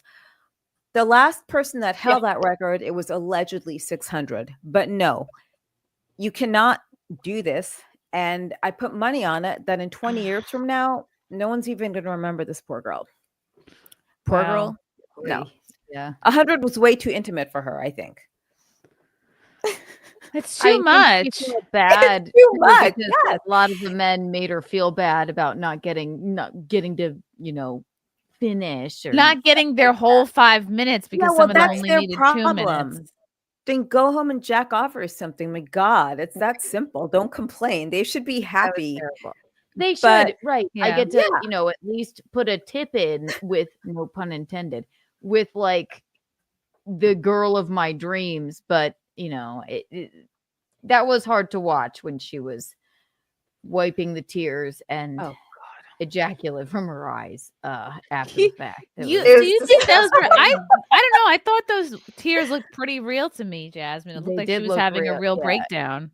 Well, I think she brought herself to that point because you can if you want to. I mean, I don't know if she took something to get to that point because sometimes if you maybe drink something or take something and really start thinking about it, maybe you can bring yourself to that point and just start crying. But I don't believe they were real. And if she had remorse, I think the gravity of the situation she went, yeah, actually, wow, that was really difficult. And she felt more bad for the people that she felt like not enough for them. But then to your point, for her to turn around and say, next time I'm going to do 1,000. Where'd that come from? That's the part that seems like, okay, what's going on here? It just seems like self-harm. Yes. to me. It could be, yeah. I mean, back in the day when people were doing adult films, you did it so you could raise your rate as a feature entertainer. Then you had like the Howard Sterns and the Springers and stuff like that. It was a different game. Also, with her, she claims that she regrets it. So then take it off your goddamn OnlyFans. Right. You control it. And I think with OnlyFans, you have to have people's IDs, like everyone participating in said video. So I still don't buy it. What's his K-Max? McDonald, Mr. McDonald. I don't buy it. Old McDonald. And I think it's funny actually, but I'd like to see what happens. I think 1,000 won't be enough. Maybe she'll do like 5,000 or 10,000. I think she is genuinely lost, genuinely needs Jesus, because she's done 100. Now it's like, well, what's next? You got to up the ante, because you're not able to have a deeper, like emotional, spiritual. You can't go anywhere emotionally, spiritually from here. So you have to go up. Just the numbers have to go up, or I don't know. You're gonna be like, I have some sort of anal goal, but where do you go from 100? You just, the number has to get higher, because that's the only plane you're kind of dealing on. And I think I heard her say like she started disassociating after about 30 guys. And I'm thinking like, remember like 6 of them. She remembers 5 to 6 of them. And I'm like, why at no point did it occur to this woman like to just say stop? Like, I'm not enjoying myself. Let's give everybody a sandwich. Traumatizing myself. So maybe she has either Jasmine's right and she's just doing it for money and she genuinely likes it and she has no soul or whatever, or she's really lost and she feels she has like a mega people pleasing complex where she feels like, well, these guys signed the waiver, they're waiting in the hallway, I can't disappoint anyone. Even though I've disassociated at 30, I need to do now 70 more because I can't upset anybody. I feel horrible. Either way, I feel horrible for this person because it is really terrible. Kind of demonic. Just watching her, whether you think that her tears were real or not, everybody involved in it seems to be a little unhinged. So I don't know. And I feel bad for the owners of the Airbnb. Seeing the cleaning seeing the room. I mean, my gosh, I can't imagine what the smell was like for you gotta open a window for sure. You gotta get the fans going. Some deep cleaning of the carpet, and I know. But they're all a in sham. that hazmat suit, and these things are a sham from top to bottom, and I don't have any regret, any remorse for these people, because you know what you're getting yourself into. As long as you're like 18 and over and you have some sense of what's out there, you know what you're doing. But I think it's great for her, got her all the press and attention she wants. It's just, where do you go from here? Like, how are you going to utilize it after this? Like, how do you utilize this to move on to something else? What is that something else? Right. It would be diabolically smart for her, which I just don't even know. Just from watching it, I don't know if she has the capacity to do that, to be like, okay, I'm going to do this. I'll have no problem with it. But when the documentary is filmed, I'm going to have some regret. That's why we're watching it. Some lady just, bones 100 people on her OnlyFans.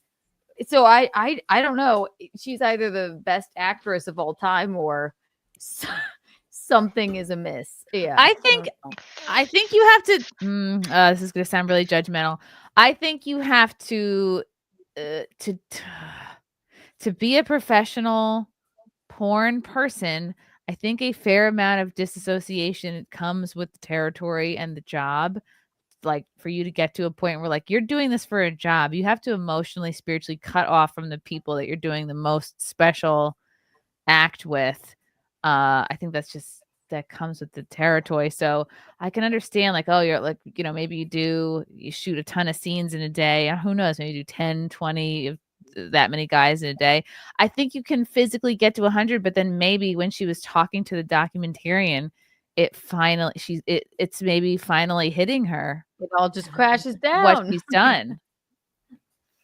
Who knows what happened before? Like, did she have a conversation with someone prior to that? and then maybe could have broken her down. But I don't believe any of it. I don't believe that she is genuinely upset.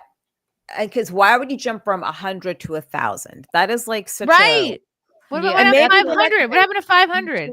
What about 250? But you like you're asking where does she go next from here? Maybe she comes on to SimpCast one night. Exactly. next thing is going to documentary about this, please, for us. Is this your next one? So I've enlisted you into 2 more. So no way. But her next script will be she's going to come out as a born again Christian, and she'll be spouting off talking points of a religion that she's grifting off. Yeah, there's like a pipeline now. The OnlyFans to I'm a Christian now. You know what? If we don't see her at Turning Point USA next year, I'll be very upset. I want her to come out to the fireworks after Cenk Uygur, and I want her to wear a MAGA hat and the whole deal. Yes. I think that would be great. I think I do have a clip here of Lily Phillips. Oh, God. Is this from? Yes, it is. This is her. Okay, this is related. From Colin Rugg, new OnlyFans creator, says it is her duty to let. Oh boy. No, wait. This is Bonnie Blue. Not her. This is her friend. Oh my God! It looks just like her. She's just as, I think, bad, maybe even worse. Because this is the girl I saw her in some footage, in the documentary, because they were opening a door and it was her and I guess Lily saying, "Oh, do you guys have your IDs? Good enough for me. Come on in." And none of these guys could form sentences. OnlyFans creator says it's her duty to let barely legal teens use me as a guinea pig so she can teach them. Oh no. People will always convince themselves they are good people no matter how depraved they are. The creator says she is oh no. That's horrible. This is genuinely horrible. It is. There needs to be something that bridges the gap from education at school to these videos online, which can blur the line of consent. I guess use me as a guinea pig. Try all what you like and want to do. So when you go to the next person, oh no. That's awful. That's not even a good argument. If that's your argument, it's like, well, then just have that person wait till they're with the person they want to be with, and then they can do the trial and error thing. Exactly. Ew, you're that's just so a weirdo. This is a deeply damaged individual who is just disassociated completely from their body, I guess. Yikes. That's disgusting. What was it? That is someone just said in disgusting. the chat something about, what was it, like a line of migrants? I'm sorry. I know I should. Yes. In England, yeah, probably. It kind of did. More than likely. Jeepers. What do the comments say? Men did greater things when it was harder to see boobs. I agree. Hi, Kim. Oh, I don't know why she's on that. Really? Well, I mean, I get it, but does the chat agree with this? And here's another comment. Many young men are becoming recluses. They sit at home, watch porn, play video games, and do nothing meaningful. Absolutely they do. It's the comfortable thing to do, and they get stuck in a never-ending doom loop and do nothing impactful. Does the chat believe men did greater things when it was harder to see boobs? I agree. It's definitely a distraction. I think similar to smoking weed, it just takes the edge off a person, and sometimes you need that. The edge is what like compels you to challenge yourself to reach great heights. I'm a big fan of not smoking weed. I just think it turns you into an unproductive person.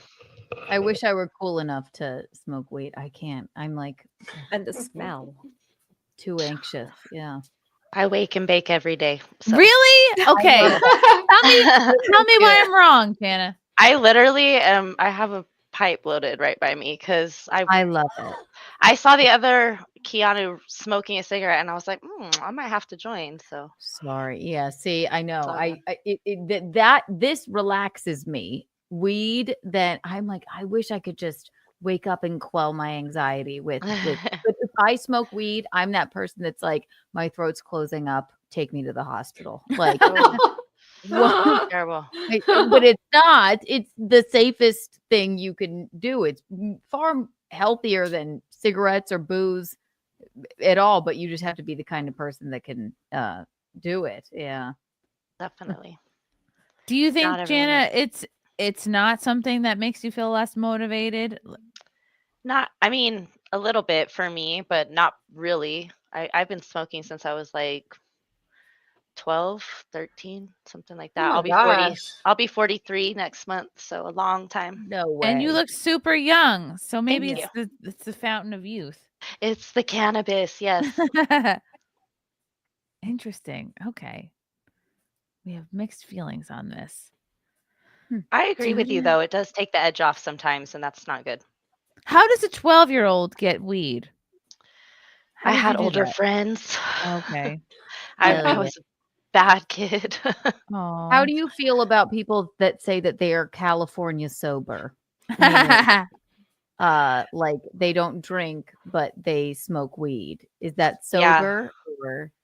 That's pretty much how I live. I mean, I would say I'm sober, but I'm not because I'm never sober. But I'm always high.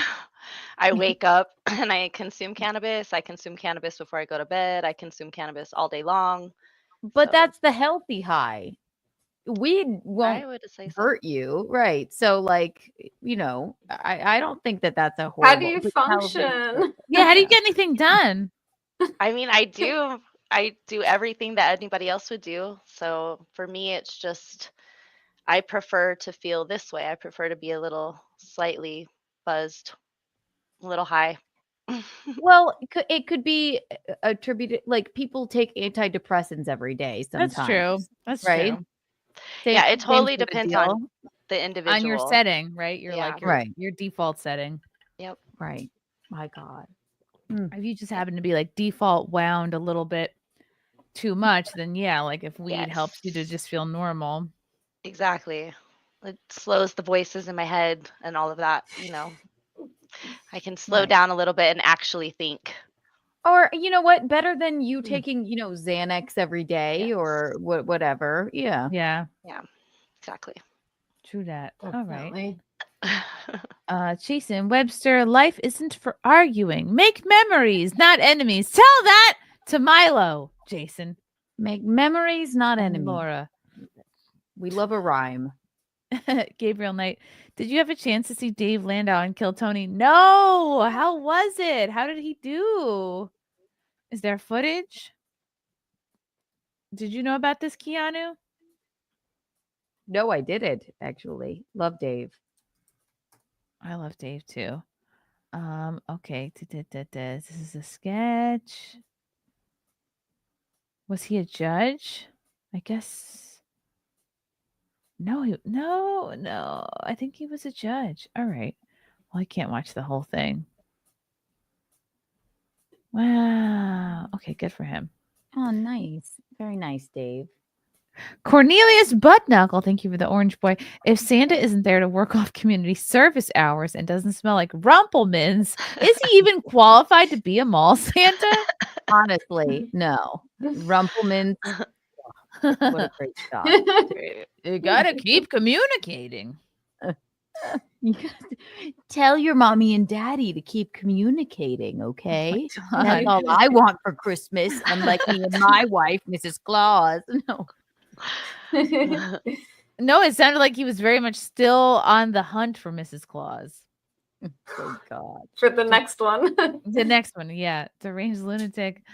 Chrissy, did you say you found Santa in your dad's drawers? Yes, we did. I found the Santa suit in the drawers. Dan Halen, Chrissy, what if your dad made your mom wear the Santa suit and that's how she found out? Maybe. Who knows? Your dad went to the club in a Santa suit one time or something. You never know. Maybe. Yeah. Possible. It's there's so much I'll never know about him. It's just because he's dead now and I can't ask him. Maybe he's the real Santa. Now. My dad would have been a terrible Santa. He's too lean. He's lean Santa. Yeah. He'd been super skinny Santa. Low fat Santa. We need a fat Santa. Okay. This is back on the subject of AmFest. I should have brought this up when we were talking about the drama, but apparently there was more fights breaking out. Last night at AmFest, Misfit Patriot, who I am not familiar with, reportedly sucker punched Bryson Gray for referring to his friend as an abomination. Bryson then threatened to press charges unless Misfit Patriot agreed to meet up with him and fight to settle it. Oh my goodness. Here's the footage. I don't think they're not really what the hang around. What is this? Is this on a rooftop? Oh, it's a parking lot. What are you doing? This is supposed to be a fight, not a dance. They look like they want to make love. Right? Whoa. Men, learn to fight. Fucking street fight. Oh. Okay, that was quick. He ran off. You run away because you balls?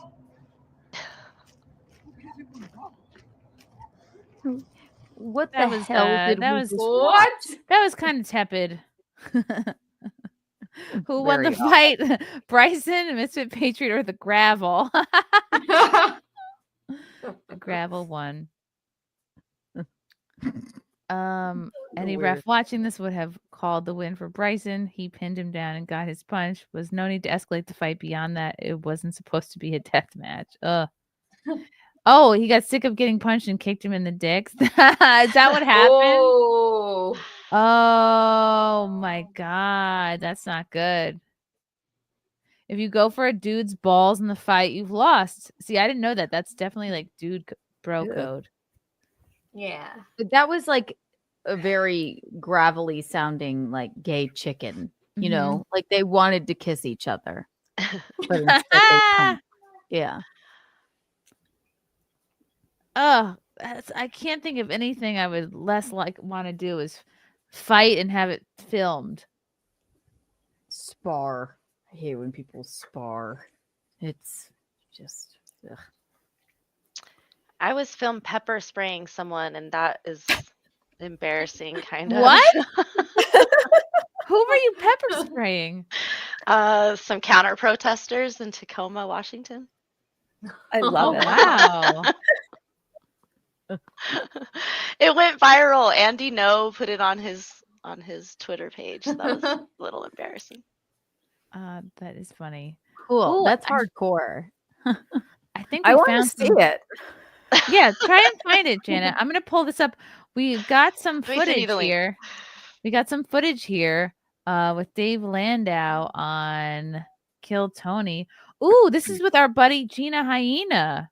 Oh. Let's see here.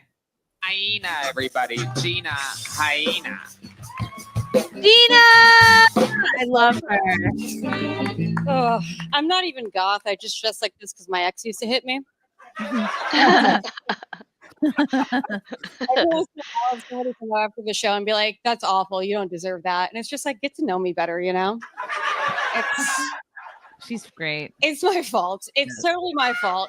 Not just because I talk back, but it's my fault because I dated a pimp for 4 years. Yeah, that's a fling. My dumbass tried to turn a trap house into a trap home. Yeah, calm down. He wasn't black, Texas. It was I'm Italian. I couldn't do that to my Italian family, you know? Like I could take a criminal home, but I'm not gonna push it. It's oh, she's doing great. It is embarrassing. He was half Italian, half Jewish. Perfect crossbreed for a pimp. Strong backhand, but fiscally responsible. Yes. Embarrassing to hold it down for a cheap criminal. Embarrassing to waste your 20s, your tight skin, your youthful outlook. Date a guy that hits you when he didn't even play for the NFL. Seriously. When I meet young girls, I tell them, date an athlete. Just don't take the elevator. Thank you, guys. That's great. Boom. 1 minute, 9 Wow, seconds. I like that you stayed focused Gina, on a hyena, topic. punchline.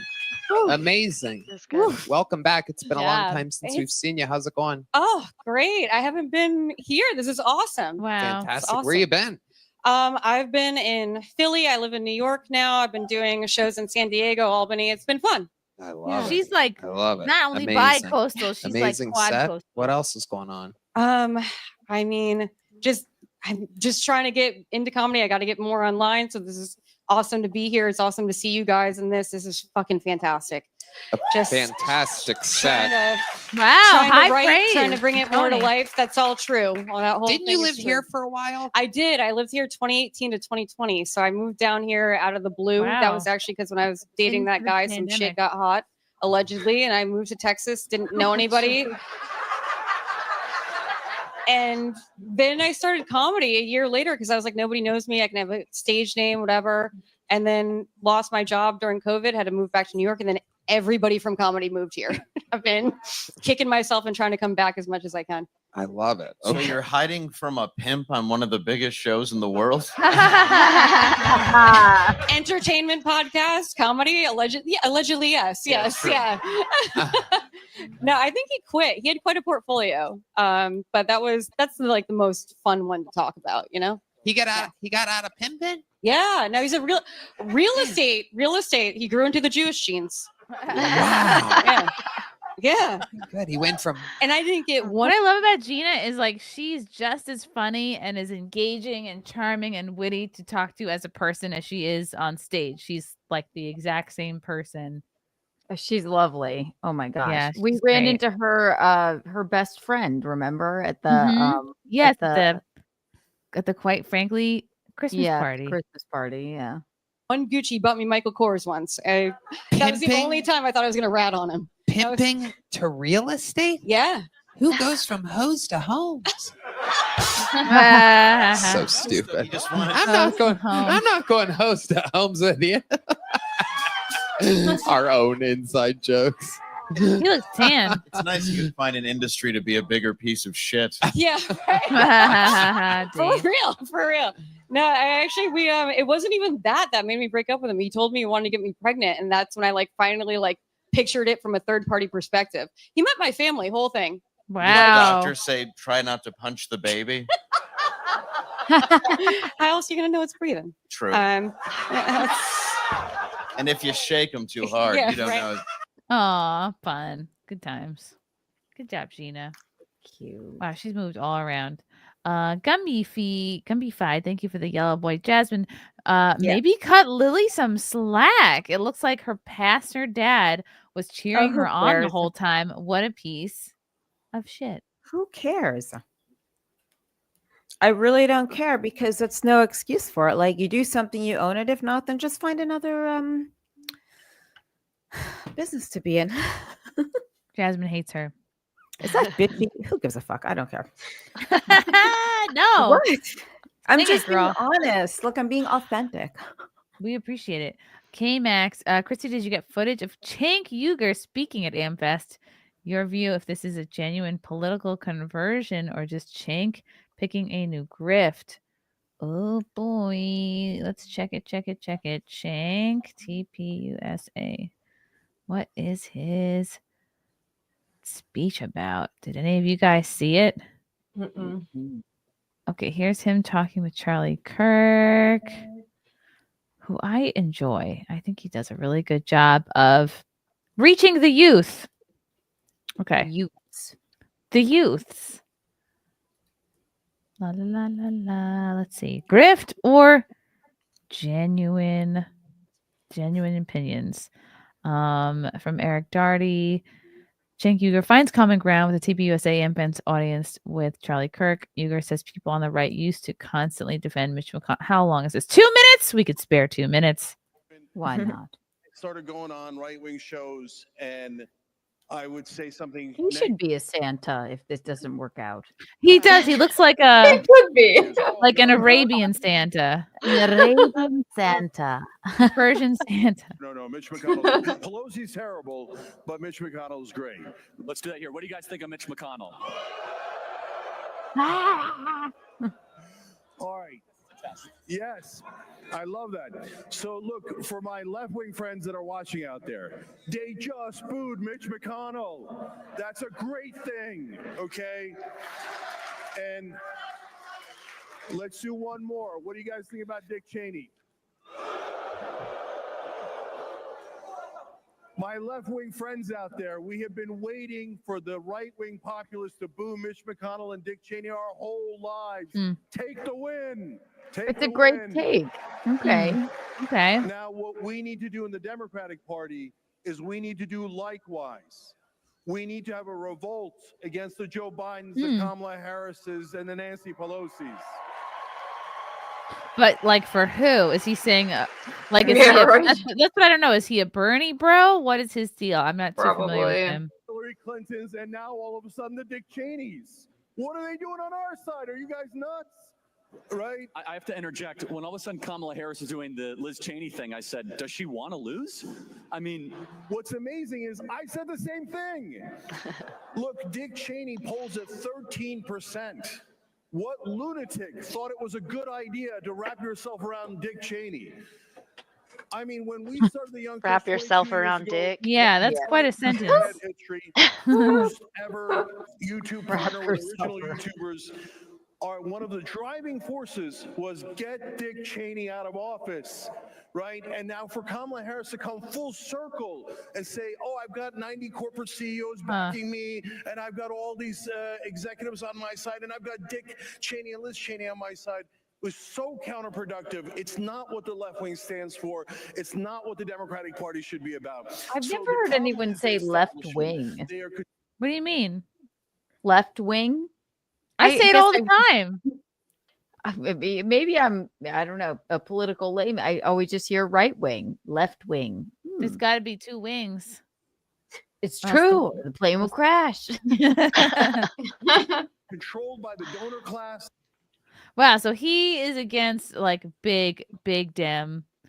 It sounds like he's like a Bernie bro. Does he want socialism? Does he want what does he want? Probably. Yeah. I think he's kind of one of those types.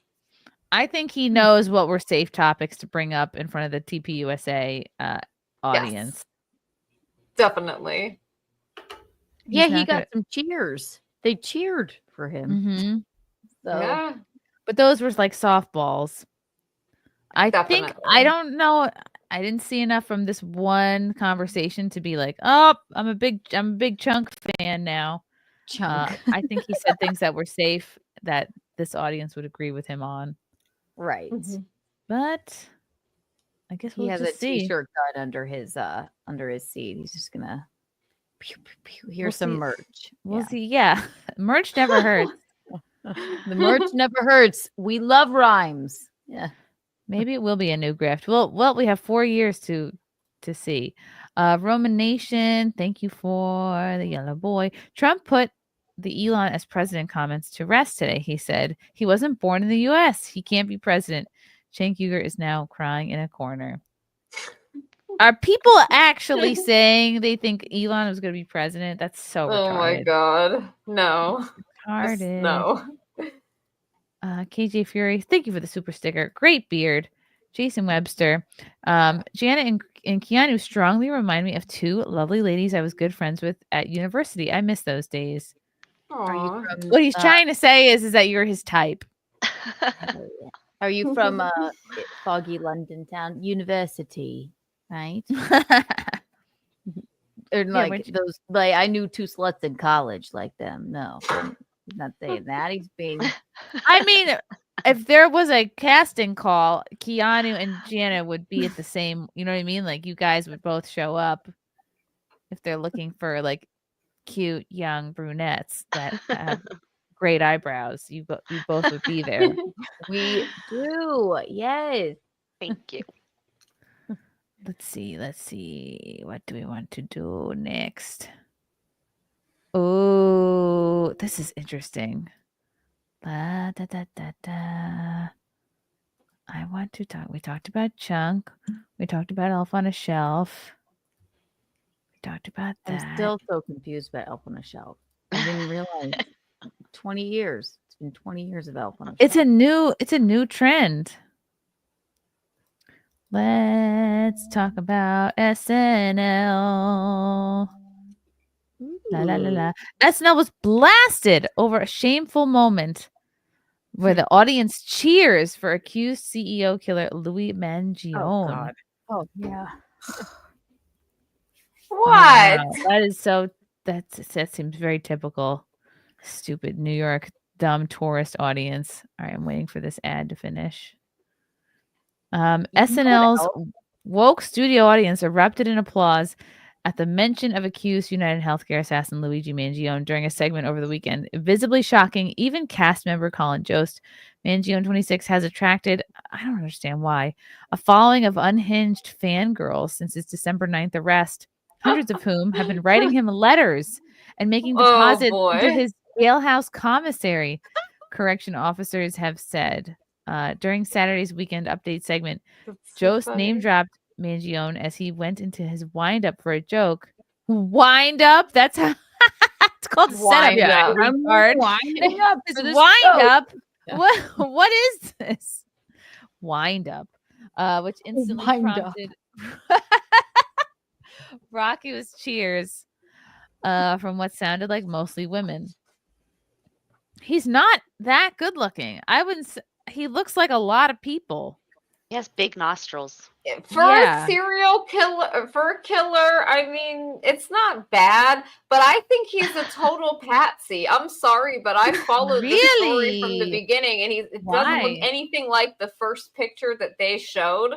And all of these it's a weird story of how his name came up on the radar, and I don't buy the story. I mean, he's found with this passport and $8,000 US cash, $2,000 foreign money, the Monopoly money in the backpack. There's so many weird parts of the story. And then the story of how he was discovered at the Altoona McDonald's is also weird and unclear if the person, if it was really an employee who recognized him. I've seen the pictures of him in the McDonald's Altoona with the medical mask and the hat on, and I'm like, how does that look anything like the mugshot picture? It just is so weird, and I think he was probably identified via facial recognition. But I think he's probably like some MK Ultra, James Holmes.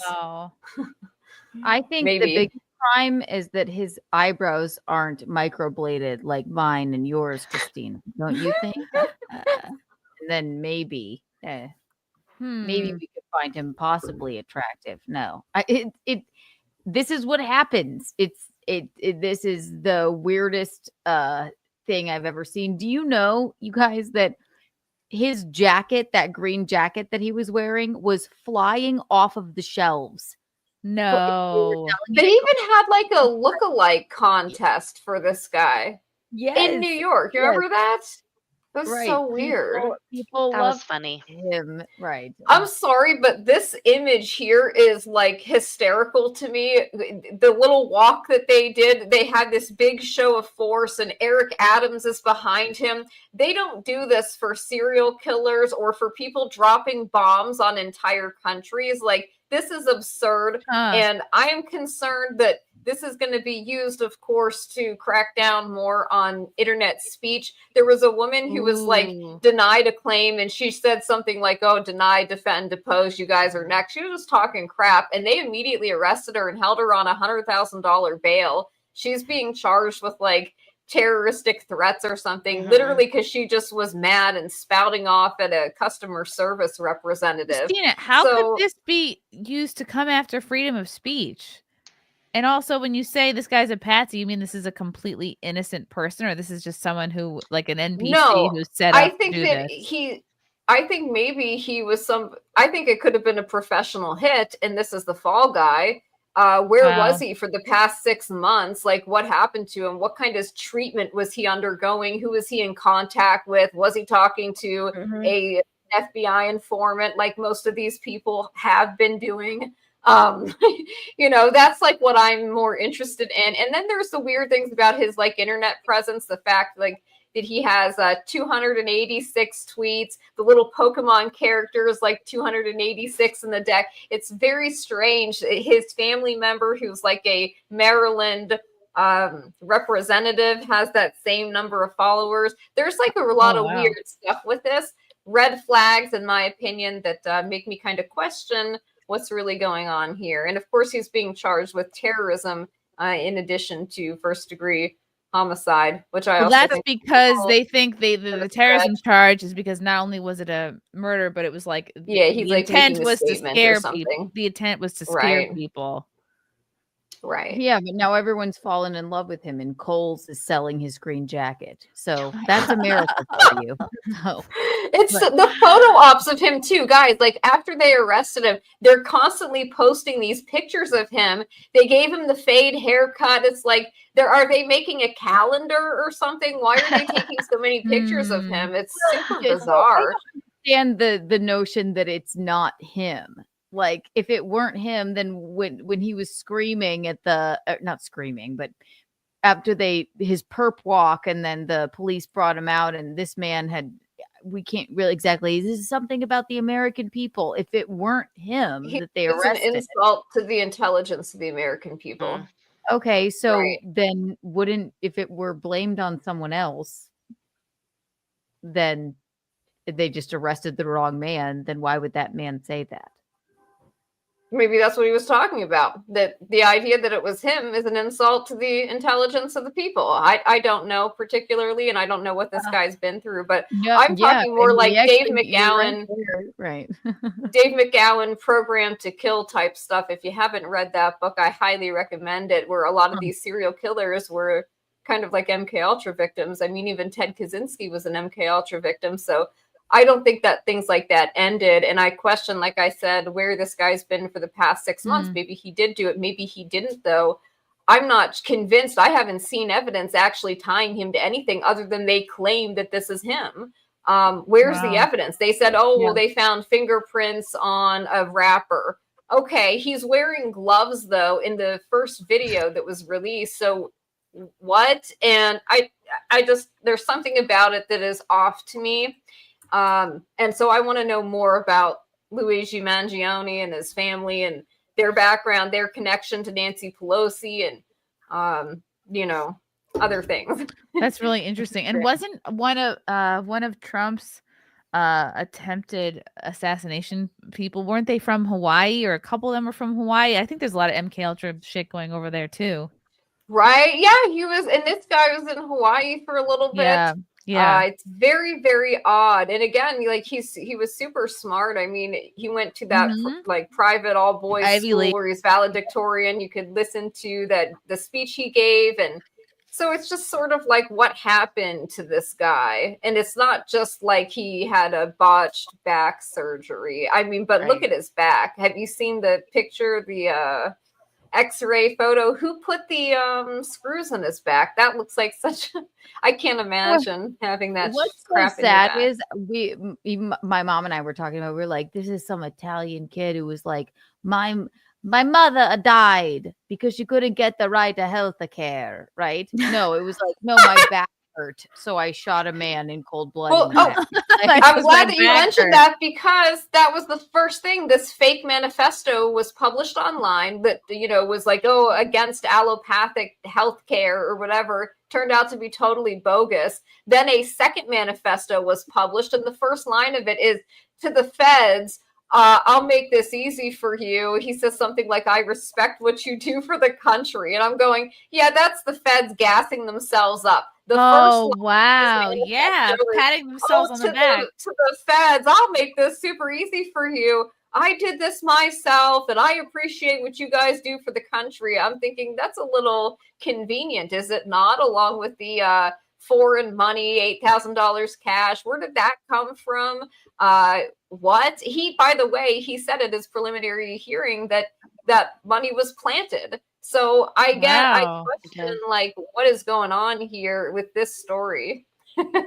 It is very bizarre. You've raised a lot of good questions, and I think people are mostly distracted by the 6-pack. By the abs, the thirst trap, right? Yeah.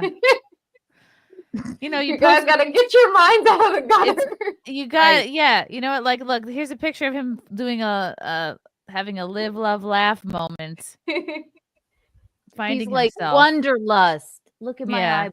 Look, I'm backpacking after college. Wow. Right. This is. I'm definitely gonna be following this story closely because you've raised some really interesting questions here. Yeah, I kind of want to do more of like a deep dive into this guy because I've just kind of been following it, like meaning to put out a video on it, and I just hadn't had the time. But I actually think this might be something that would be worth like a 30-minute little documentary. Yes. Like, what happened? What's really going on here? Everything we've covered Monopoly thing is a documentary on this. Yes, you must do one. At least for the trailer. Yeah, for sure. We'll have to follow up on this story. I know Jasmine and Christina have to bounce. Jasmine, tell the people where they can find you and what's coming up. So every Monday night, I have a live stream off of my YouTube, which is Crazy Train Podcast, Crazy with a K. And it's at 5:30 p.m. Pacific, 8:30 p.m. Eastern. And every Wednesday, Crazy Train Podcast on iTunes, Spotify, and all those wonderful things. And yes, that's it. Woo! Awesome. Everyone go follow Jasmine. Christina, what's coming up and where can people follow you? That was such a quick outro. Just, hopefully in now I cannot believe that we're going into 2025 already. I'm like so not ready for this year went by so fast. Next year will be even faster, but hopefully we'll have the documentary coming out early next year. If God willing, if everything goes according to plan. So just be on the lookout for that and knkfilm.com. Good. Everybody follow Christina. And a really impressive new trailer. I can't wait to. Awesome. We'll have to have you back when it comes out. Definitely. Everybody follow. I'm going to put this up again. Follow them both on all of the things. Okay, we're gonna keep this party rolling along. All right, thank you, ladies. Adios. I just kicked them both out. Wow, I usually never do that. How are we feeling, Jana? How are we? Do we need a weed break? A drink break? You know what? You say my name like you say the other Gina's. Is it Gina? Yeah. That's how it is. Oh my God, I've been saying Gianna. It's okay. I was waiting for a good point because I don't really care. I don't really correct people. I care. Everybody screws it up, so it's all good. It's got to be the A. It's got to be the A in the middle. It's all of it. People mess it up no matter what. So I'm the same. People call me Canoe or Kinu all the time, and I never correct them. I'm like, that's me. It's fine. I guess it's not worth my quality of life. Yeah, I get it. Yeah, it's gotten worse since I got married too, because they just botch both names now. So we're good. Oh no, is this your married name, Hawk? Yeah, and it's Hoke. Oh,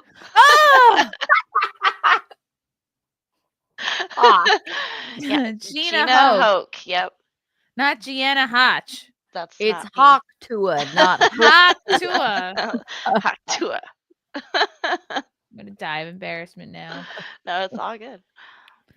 I feel like a terrible person. Jason Webster, Gina and Keanu. Oh, we already said that. He's fapped to you guys. What's up, Grace? Merry Christmas to everyone. What was a Christmas gift you always wanted as a child but never got? Don't get me started on this. There are so many. We were watching upstairs a little bit. Frank was watching that movie. I don't know the name of it, but it's the little blonde boy with the glasses, and it's the movie where the kid licks the Christmas story. And he gets stuck. Yeah, and all he wanted was this like BB gun thing. Yes. And that really resonates because like I just remember that feeling as a kid, like really wanting something and you just don't get it, and you're like your heart aches for it. And then as an adult, you find the item and you're like, this was $25. What the fuck? Why couldn't Why couldn't we scrape together $25 to have me be happy for the whole year? It's fine. I have some issues. So you're like, I don't want much. I grew just up poor wanted this too. one thing, not a Right. plethora of things I didn't want. Okay.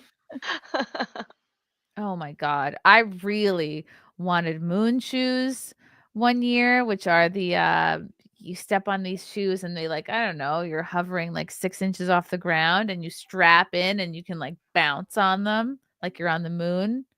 Really wanted those. I really wanted to skip it.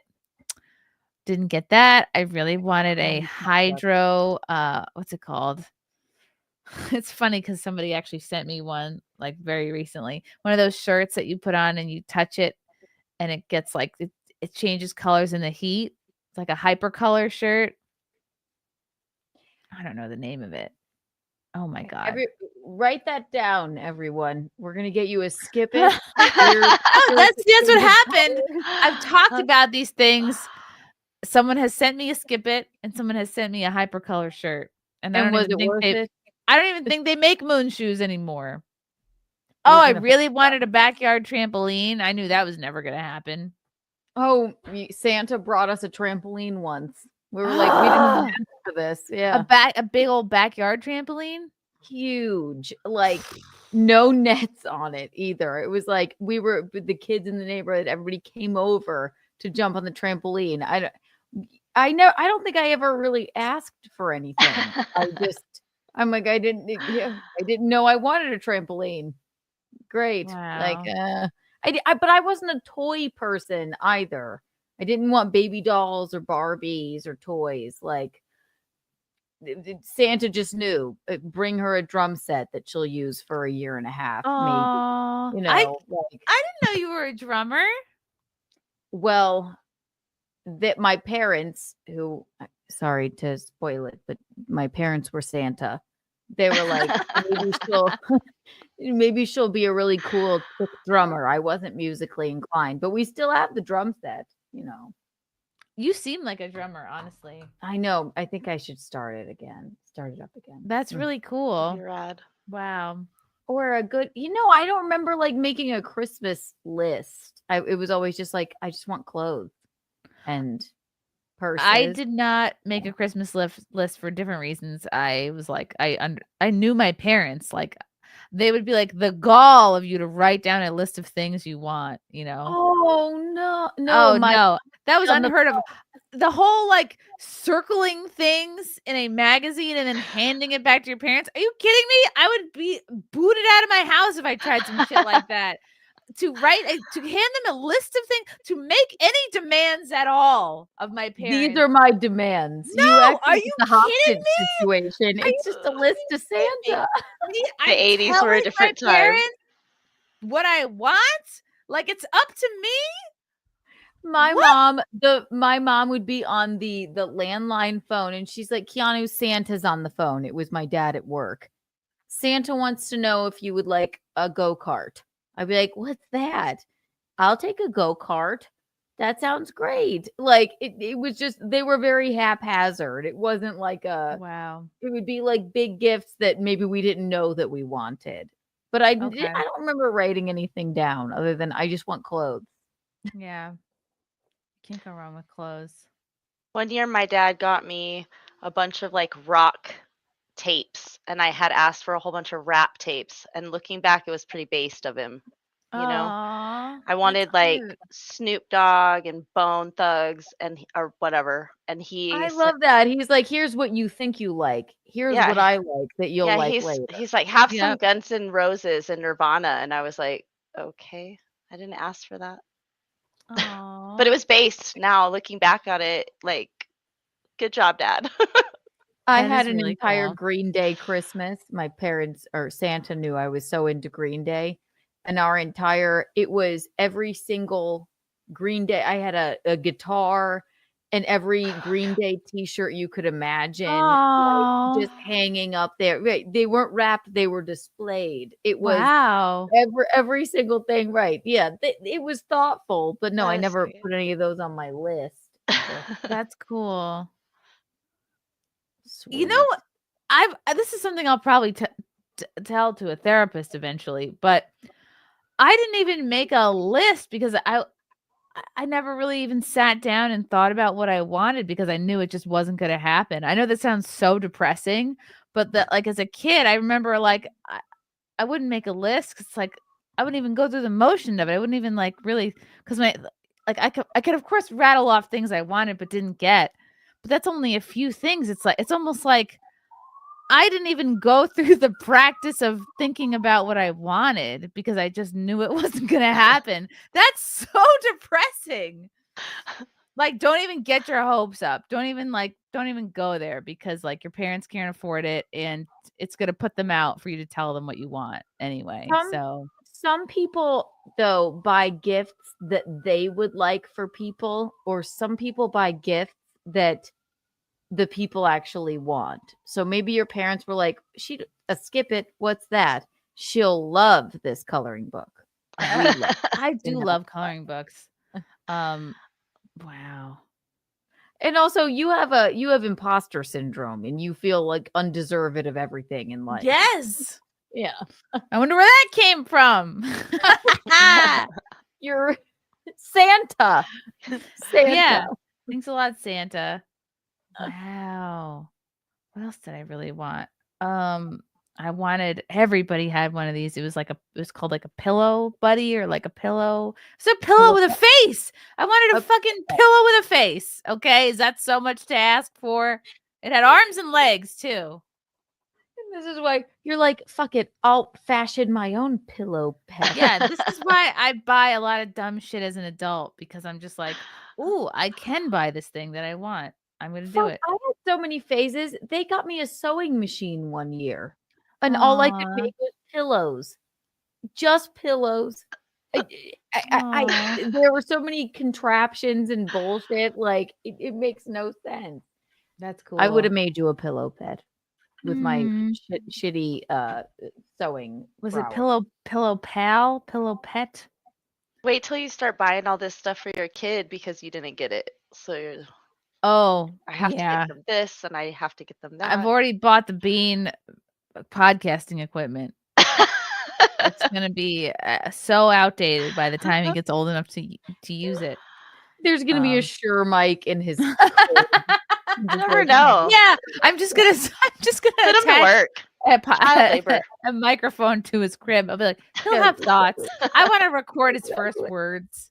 Okay. It works as a camera to make sure he's all right, but also. Oh my god, I also really wanted an easy bake oven badly. Didn't get that. I wanted a light bright. Ooh, yep. Remember light brights? Ugh. Basically any toy that was really popular, I probably wanted and didn't even think I could ask for. Glowworms. I had a Skip It, a Light Bright, an Easy Bake Oven. I asked for none of them. And I don't mean to brag to you, but they just looked at the list of like, here's what kids want. Yeah, your parents figured it out. I just want notebooks. I didn't like baby dolls or anything like that. But yeah, but we're just they're like, okay, here's the list of things that kids, I guess, are liking. Now let's ask her what she wants. Yeah. At least now, maybe it's easier now because like at least if you're just like using Amazon as an example, you can look like I was looking up like my nephew is 6 or 7 and really into reading. It's like I can look up like, okay, what are good books at this reading level for this age? And you can go like, all right, the kids are reading this. So you can look at the reviews, how popular they are. And because you're not like just taking a shot in the dark. My 10-year-old has her own Amazon wish list. Okay, maybe that's that must be the new thing. Like, here, Santa, meaning mom, what's your email? I'll send you my wish list. Yeah. Wow. I mean, I have an Amazon wish list as an adult, but I just set that up. Did I set that up maybe when I did the baby registry? Or maybe before that? I don't know. For just random stuff. Have you thought about or what's the bean gonna get for Christmas? Oh my God! Thank you for asking. No, I have bought. Actually, I'm on a little bit of like a German toy kick with him. I bought him the best. Teach you how to live a life of splendor. And toys are called The Final Solution. No, they're these really nice, like all wood, like non-toxic. Like I got him a bunch of like you can stacking toys. I love that. That's so chic. A German easy bake oven. We got that for him. No. A wooden oven. The Jews are not included. I laughed way too hard at that. That's not right.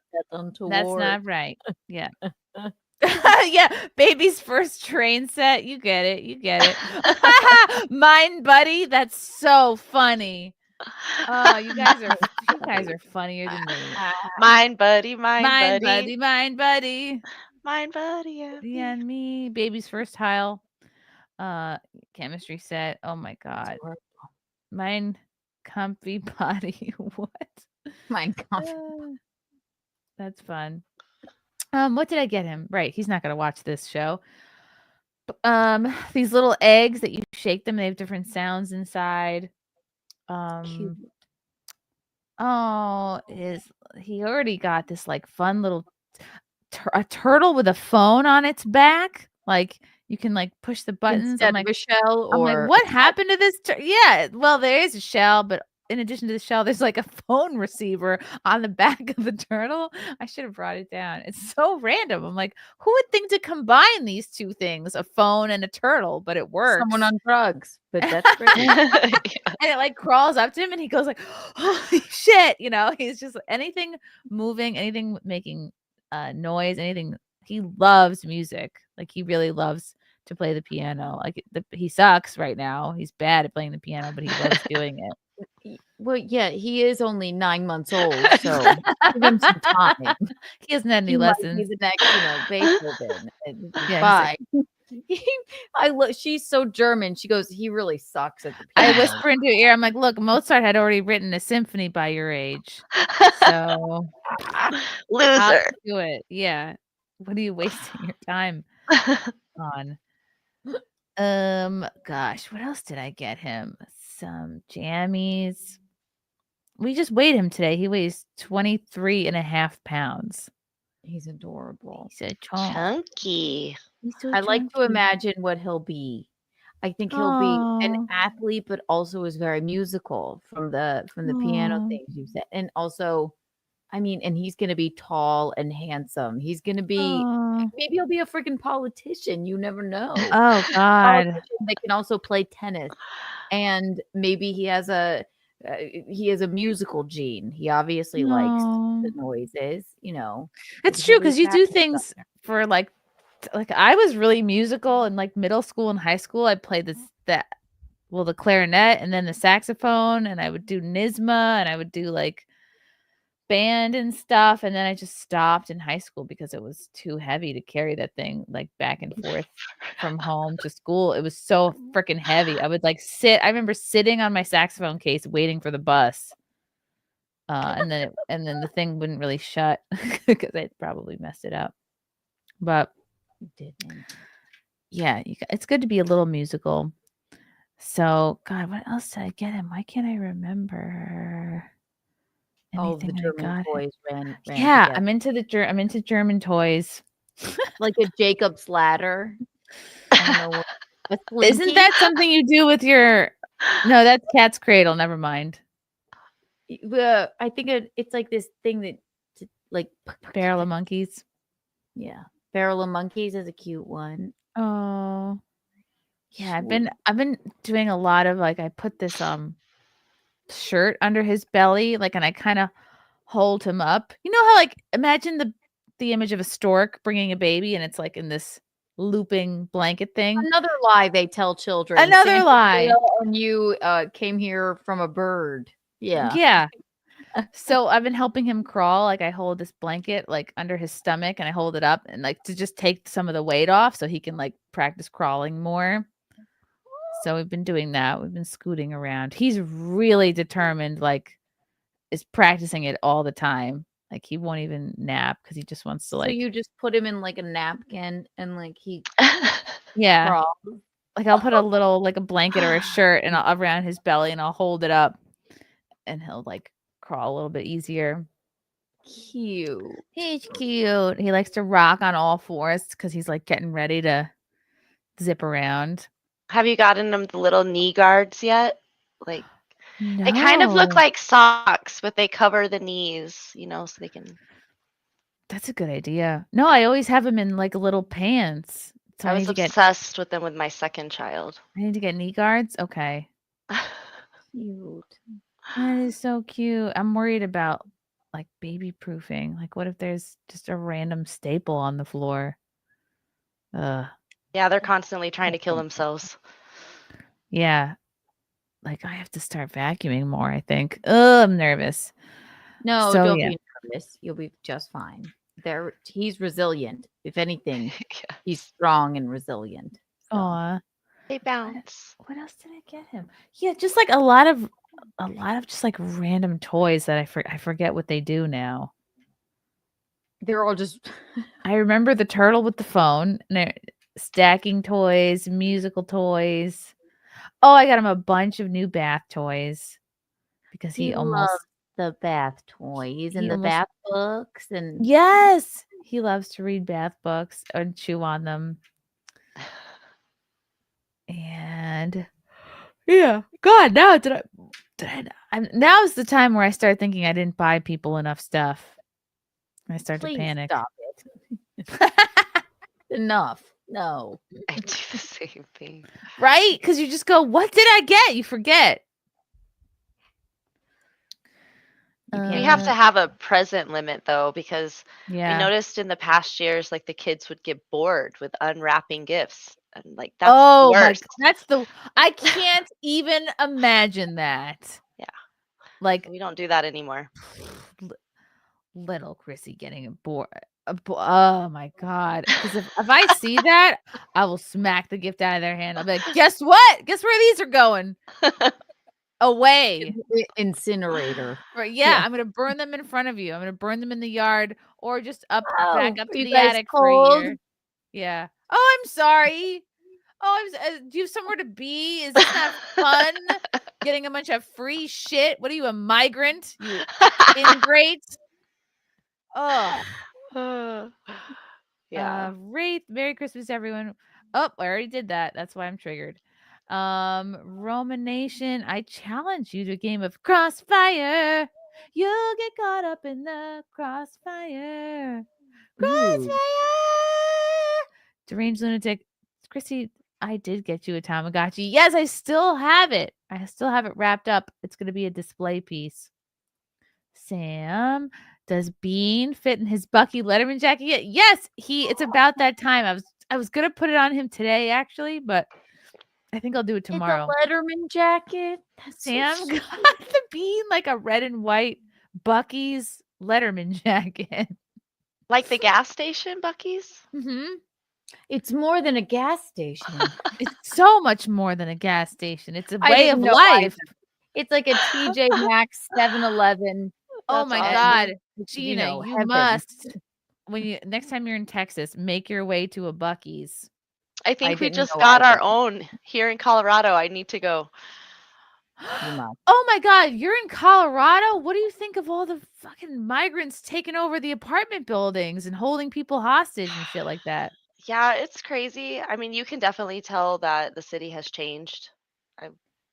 I went by the same street corner today, and there was a migrant woman with her 2 children on the side. And I know, that can be anywhere, anybody, but it's a lot here. And they jump on your cars and they want to do the squeegee stuff. And it's just been I a hate big the squeegee cultural thing. shift. Oh, yikes. One time in Las Vegas, my dad reamed out.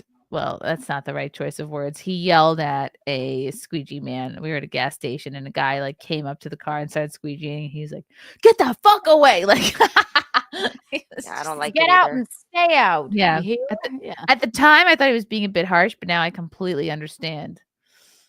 I am from South Carolina. I think it's even weird when, I'm in New Jersey and somebody wants to pump the gas. I'm like, what do you mean? I can't get out barefoot and pump the gas by myself. Like I could do it they're like, myself. Like, no, I think it's like, please don't touch the vehicle. Wow. Interesting. So I feel like I asked you this maybe at earlier time, Gina, but do you live close-ish, or have you been to the Aurora area? Yeah, I live pretty close to Aurora, but I don't really ever go there. So I just left Wow. Denver a year and a half ago. I lived in downtown Denver for 7 years, and now I live I was about to say where I live, and I haven't told anybody since I moved where I live. Okay. And now you're in this other place. I'm south of Denver, so Okay. in Arapahoe County. I'm fine with saying that. Okay, cool. Yeah.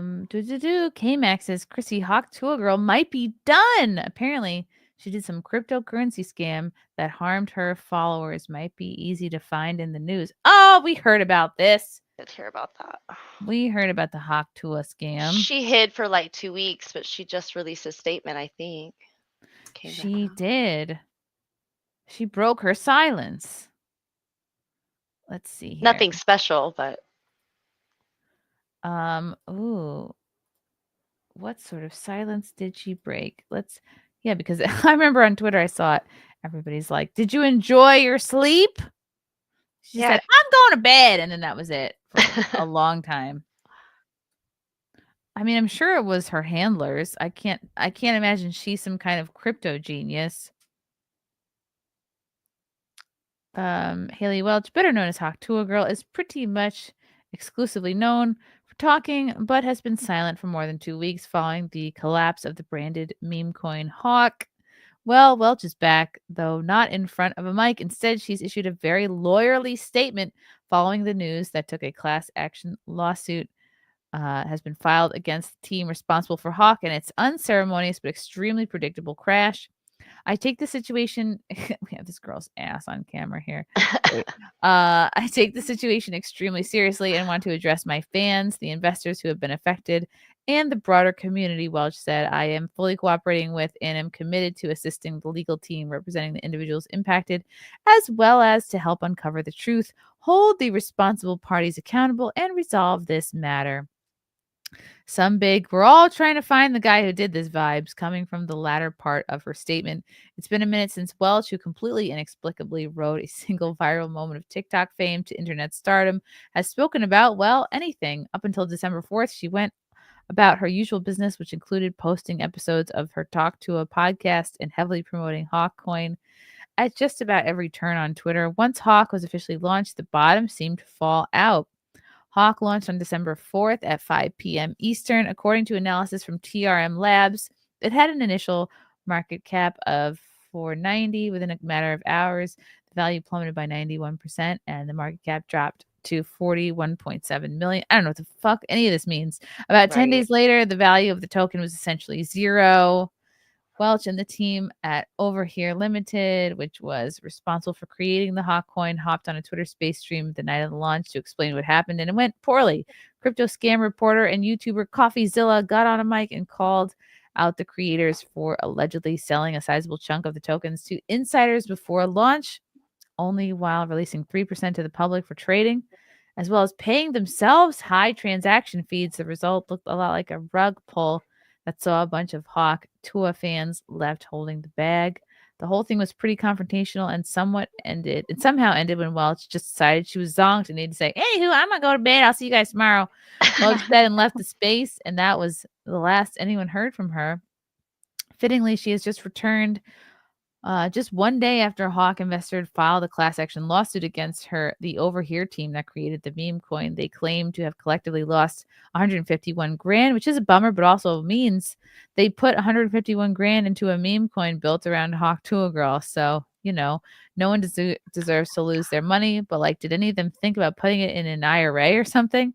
Anyway, Welch is not currently named as a defendant in the suit. In fact, she's working with Berwick Law, which is representing the investors who got scammed. Welch has maintained the entire time she wasn't trying to fleece her fans, which at least seems plausible despite posting the tokenomics of the coin. It seems unlikely that she really understood what was happening with the whole thing. Yeah, I doubt she had any clue. But she did allegedly net 125 grand for just promoting the coin and probably was not all that scrupulous when considering the most likely outcome for anyone unfortunate enough to throw some cash at that thing. That thing. Throw some cash at that thing. This is why I'm happy that I'm stupid when it comes to crypto, because even if I had money, would not put it in something like a Haktua coin. Crazy stupid. Mm-hmm. You know what I do? Buy a nice I purse. don't even understand how it works. Yeah. Wild. I don't either. Every time luxury to be able to understand how it works. Right. What a luxury to be able to throw money at something and you don't know what it is, where it's going, if it'll come back. Mm-hmm. When I like to spend money, I like to put it in my mouth, chew it and swallow it, or put it in, have a bag, something I can see and do something with. Exactly. Romanation. Chrissie Mayr wanted mystery date. 10 points for the movie that's from. What? I don't know what you're saying. The game mystery date for a Christmas present. Oh, mystery date. Is that a board game? That's what I was thinking. I don't know why. I don't know what movie that's from. Chat, can you answer him? What's up, treasure boys? Does he fit into or has he grown out of his Bucky's onesie? Yes! Treasure, I think the treasure hunt guys sent him a Bucky's, like a little Bucky's costume. He was when I put it on for him, he was busting out of it.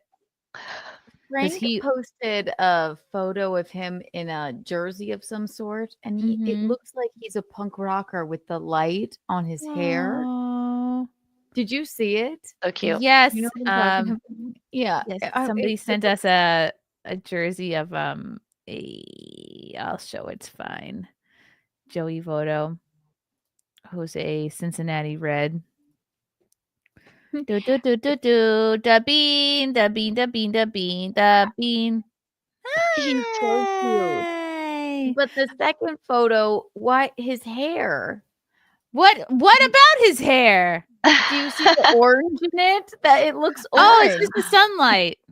Yes, I know. That's what I'm saying. It looks like he's a either little back of his head, a little neck. Cute. Oh, it looks like a side orange mohawk of some sort. Can we look at his little toes, like grabbing onto the chair? Because this is the nursing chair, and I was like rocking it back and forth. Sweet. Look at his little toes. Oh, his little head. I just want to kiss it. Oh. Am I wrong? That looks like you dyed the back of his hair. So I dyed the back of his hair. Big deal. I love it. It's like a little Trump come over thing going on there. That's what I thought. I thought it was like a sort of a Trump wig. So cute. It's adorable. Oh, I want to bite his feet. Oh, I never want to get teeth. Oh. He's so cute. So yeah, wait till he bites you.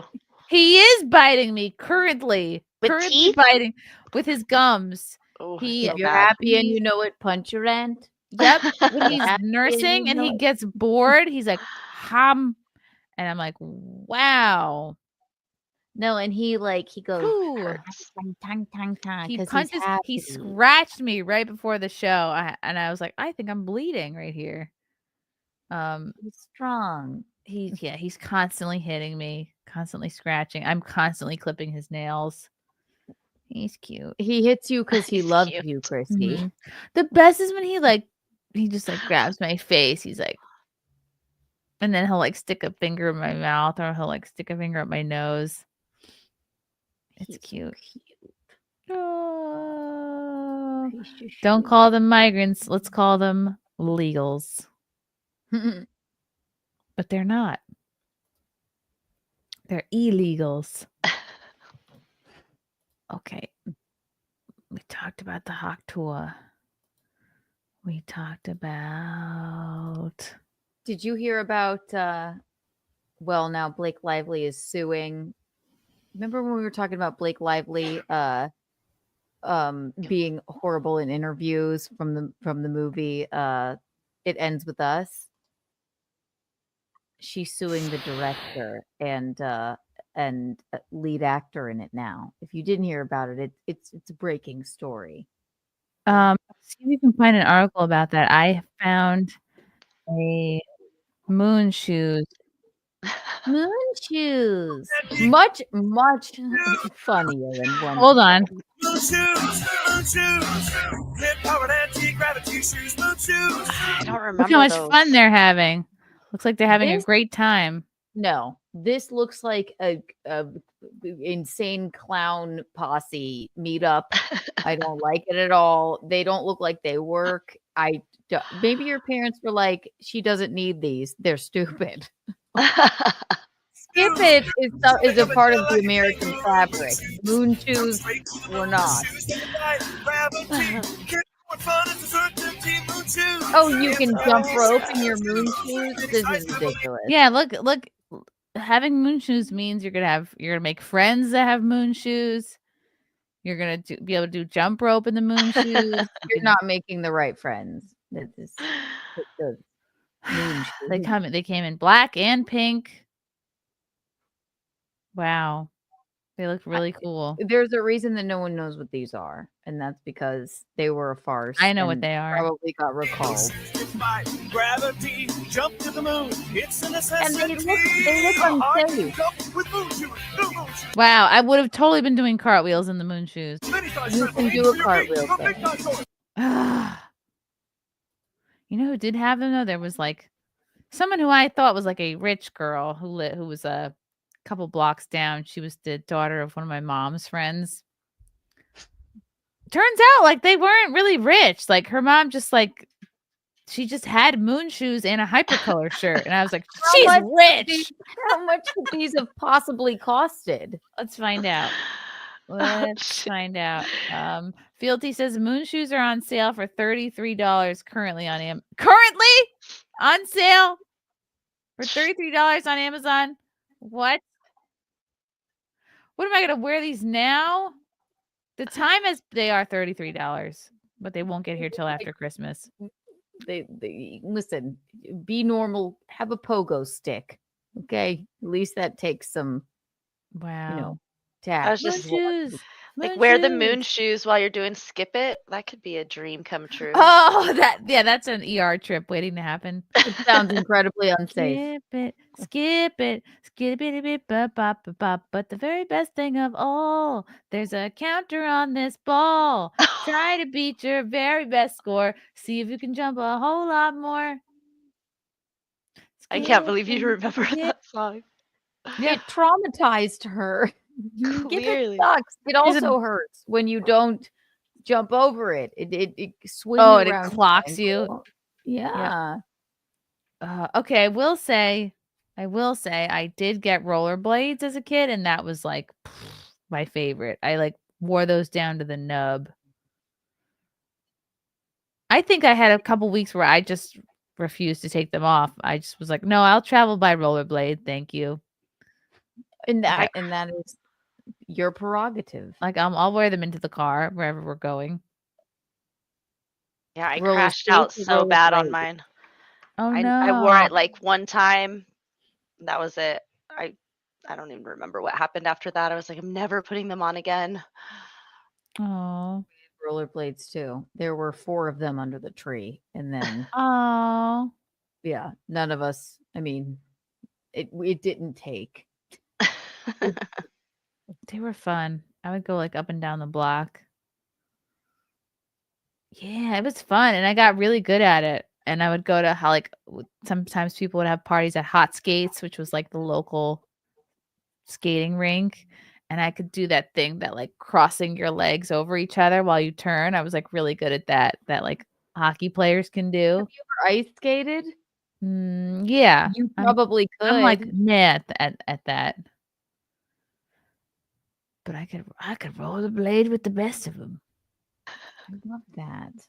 Moon shoes were recalled due to breaking kids' ankles. That's what I was saying. You could tip your little ankle over and then you'll see bone. Yeah. Well. Looky here. The deadly truth behind moon shoes, aka mini trampolines for your feet. They Okay, still yeah, look really it's cool not. though. It's certainly not deadly. Probably. I mean, that's. But you could break an ankle. The year is 1992, and all the kids in your neighborhood are having a garden party. Nope, I don't know that. But here's the catch: you're supposed to bring your own trampoline. Enter moon shoes. Oh, they do look like kind of an eyesore. Chrissy, they're an eyesore. They look like the buckets like people like carry around in case the world ends or something. Oh my god, you're right. They look like the meal buckets. Yeah, they look like, it's got stuff for the end of the world in it. Prepare with compound media. Prepare for the end of the world with these This shoes. is the end of the world food bucket. Yes, and then just break them open with the hammer on the side, and then you'll live for the next, Yeah, looks like there's pudding and dried eggplant parm inside. Exactly. Well, yeah, why do they look like survival buckets? Terrible.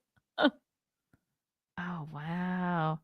Okay, then came Nickelodeon in 1992, debuting a child-friendly version on Double Dare, which we also didn't have.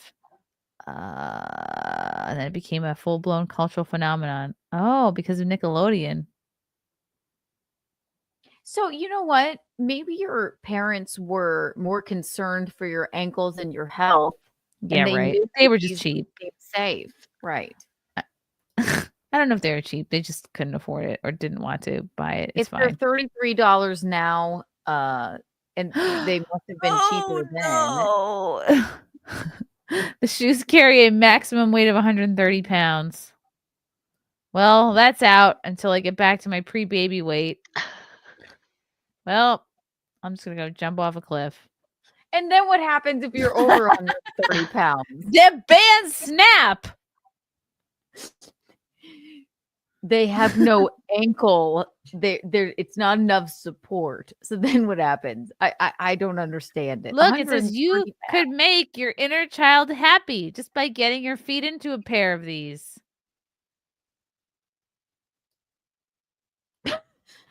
Scary. And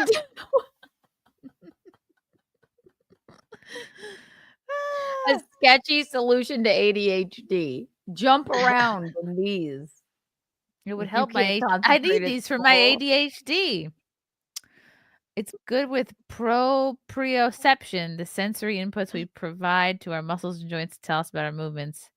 Aided by these shoes is an essential ingredient for children with sensory processing disorder. Maybe I have that. Wow. Look how much fun they're having. No, they look like this looks wrong.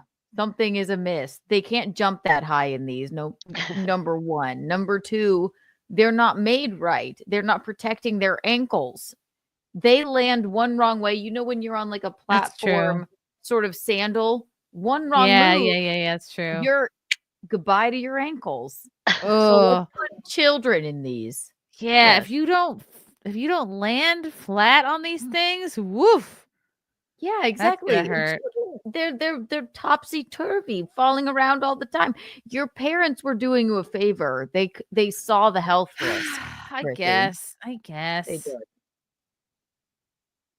I'm still annoyed. Why didn't they just tell me that? Why didn't they just be like, look, we know you really want the moon shoes, but we are concerned you'll sprain an ankle and you won't be able to do, you know what? Here I will say they did pay for me to go to gymnastics lessons. They did. All right, They I were take it invested back a in little your bit. They future. did pay for me to go to a diving camp one summer, which I really wanted to go to. See? Yeah, all right. They focused I on would never have a sports. kid, but if it asked me for this stupid like bucket to put on their foot, I would say no. What else do you want? Absolutely not. It's a disaster waiting to happen, and you'll look Yeah. like an idiot. That's what I would say. I would tell them wholeheartedly, even if they were a baby. I would say, And they did one summer send me to a gymnastics camp. see, right? That was like where you during had the day. where you That was had a big deal. trampolines abundant, right? Probably. That was the best. Oh my God. Going to those 2 camps was like the best part of my childhood. Well, see, there you go. They invested in something that you could learn, not moon shoes that have been recalled and for their awfulness. Being involved in sports did put me on a path for success and gave me discipline. Right. Fine. They knew. We didn't have cable, and I didn't have my moon shoes. It's fine. It's fine. I'm doing great now. It made you go to the focus on things. Right? No cable, no moon shoes. But we'll send her to gymnastics camp. Yeah. Maybe she could make it into something. We'll send her to diving. They invested in your future. SimpCast is now devolved into some sort of therapy show. Thank you. Thank you for coming along. Jeremy Parker says Kiki is hysterical tonight and very cute as always. Why, thank you, Jeremy. Jeremy is one of our regulars. Well, I'm glad I really talked that through. I feel better now. Do you want to break an ankle? No, and I did sprain my ankle many times in gymnastics just from like. You would have snapped like a twig in those moon shoes. Actually, I had a trick ankle. I would often just like fall just standing around. It would just kick, it would act up and I would just be on the ground. Does I it thought make that was sense gonna now go why different. they didn't want to get you the moon Yeah, maybe shoes? they knew about the trick ankle and they didn't want to aggravate it. I don't know. Our daughter just seems to fall down randomly. Maybe we don't get her something like this. Because I got it kind of jacked up from doing gymnastics, which is partially why I switched to diving, because it's less impact on the joints. You know what else? It also makes sense for the skip it. Everything you wanted it to do with your ankles and feet, and they were doing you the best that they could. They're like, we don't want to tell her you're weird and you just fall down because your ankles are weak. What we're gonna do is we're gonna get her the training, the proper training to jump on trampolines. We're gonna get her the proper training to dive. And I don't want skip you to be through right. the- I don't want you to be right about this, Kiana. I'm not. You know what? Listen, I'm not a therapist or a psychologist, but I see it like I see. What else? Was there anything that you Was had the to do with your cable? hands Was that you having didn't do? cable bad for my ankles too? You might see the other children with skip-its and moon shoes. And might not stay focused. Do you think it feels good asking people for years what the hell was Double Dare? What the hell is Salute Your Shorts? That's I don't know what- embarrassing. And all those people had pillow pals. I don't know why they didn't get you a pillow with a face on it. I cannot tell you.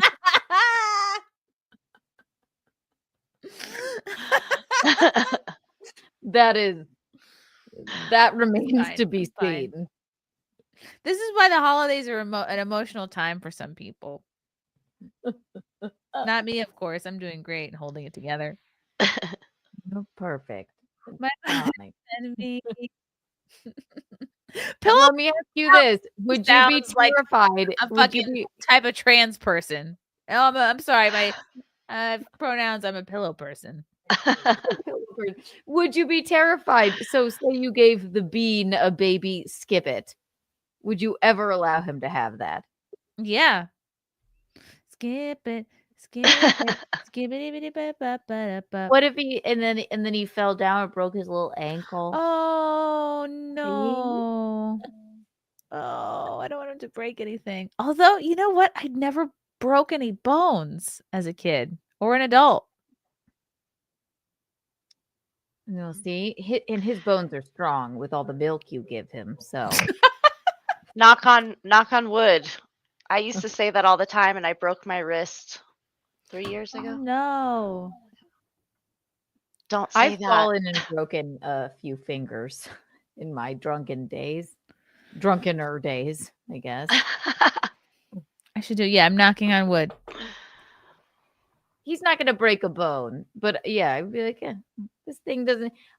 Let a toy be around for like 10, 15 years, and then if it's safe, I'll give it to my child. Right. Aw. Jeremy Parkhurst. Merry Christmas and Happy New Year, everyone. Let's hope in the coming New Year, Biden puts himself out on the lawn for Halloween to scare people. Oh my goodness. He's going to curl up with a warm glass of Metamucil and fade away. I know. Into the What a life. background. Yeah. He could be croaked by that time. Yeah. Then that will scare the crows away. Yeah. Oh yeah, they were pillow pets. They were pillow pets. That remains. We don't want to see a commercial of this. Why do we have to wallow in my childhood trauma any more than we should? To the pillow pets. Oh, the pillow pets! It's a pet. Okay, this is not what I'm talking about. I'm talking about these are pillow pets. I'm talking about pillows with faces and arms and legs. These are pets. Cumbersome. Oh God. They wouldn't let me have one of these either. Oh, they're machine washable and dryable. Like the A lot of pillow. room. Yeah, this is my pillow for kids. Is a pillow pet. Pillow pet is made of ultra soft, high quality chenille fabric. The Chenille? heavy duty stitching ensures your very own pillow pets. I'll reframe it like this. Maybe your parents didn't want you to look like a loser. It's not a pillow pet. It's a pillow pal. They had faces, arms, So and they legs. were human pillows? They were humanoid. They were human-esque. You guys, if you creepy. No, some of them were had eyes at half mast. They had floppy arms and legs, and it was like a shape of a pillow, but it had a face drawn on it. Pillow people. Thank you. It's pillow people. I'm sure this Pillow is far less disturbing. people. I feel like I've talked about the pillow people before. Yeah, they look. It's a little scary. I just really wanted one. Pillow According to people. Pillow Person. I'm a pillow person. I remember this one. Jesus Christ. I already understand. Yep, I had a friend. $399. You got to be kidding me. Yeah, Vintage pillow person. Look at this one. And this is the one I wanted because my friend Jamie Horowitz had this one. Wow, the ability to recall names of people from grammar school. What is that cartoon? $100 for this vintage pillow person. It's the Window Rattler from 1985. This is from a cartoon. Something about. Is it a book? Isn't it? If I had one of these, guess what? I'd be sitting on a pretty pile of cash right now. Guess what? Also, why does it look like a person is sitting outside of someone's window? Creepy. It's a little stalker. Right. Hello, child. I'm outside your window. You had popples? McGuinevere, I had a popple. Pop the day away, popples. I think that's how it went. Wow. The window pillow person. That's like a core memory. I think I should probably go to bed. Someone buy it for her. No, it's fine. It's fine. Don't do it. Ask Penny says, Merry Christmas, Happy New Year. I love you all. Love you too, Ask Pennies. I love it. Thank you, Ask Pennies. Sturgeon. What's a popple? A popple is like a creature that folds into itself. It's it folds into a ball and then it pops out. It has a pouch on its either back or front. And then you can, you know how you roll two socks together into a ball? That's kind of what you can do with his pouch. You can just fold it into a ball with a head, basically. It's a person that just rolls into itself. It's a bear. It's like a creature. Popple, pop the day away. Ugh, some of them look really weird. You missed some of this, Kiki. I know. I didn't like toys. I have a Popples tutorial. Hold on. Sturgeon says they had pillow pets at Dollar Tree by my house, and this lady walked by with a cart full of them and said, "They have pillow pets here." I wish that lady could have been me, but it wasn't. Jeremy Parker's pillow people were recalled because they came to life at night and attacked the children. I agree. Probably. Why would there be a weird stuffed animal that looked like a person standing outside of a child's window? I don't really understand it. Popples. So they were little stuffed animal toys. Oh, I remember those. Drawing point of them was that you could roll them they up were on the into a back. ball, and when you unrolled them, it turned into a popple. They had fuzzy hair and They fuzzy had a tails. This show one to was go a with little beat up when I this. found it. But the main fun of these was rolling them into the ball and then unrolling them over and over again. Okay. Popples. It's Popples. There was a show and everything where they all came out at once and they were in a Goodwill and they were like, we have to go to the Goodwill to get the Popples. Remember that show? Okay. I'm going to land this plane. I will definitely look it up. Keanu, what is coming up for you? Where can people find you? I will be streaming from the Dominican Republic starting tomorrow until through Christmas. And it's just Keanu C. Thompson. Follow me on and Keanu Cast. Go and listen to Keanu Cast wherever you find your podcasts, and follow me on the YouTube and Twitter and Instagram.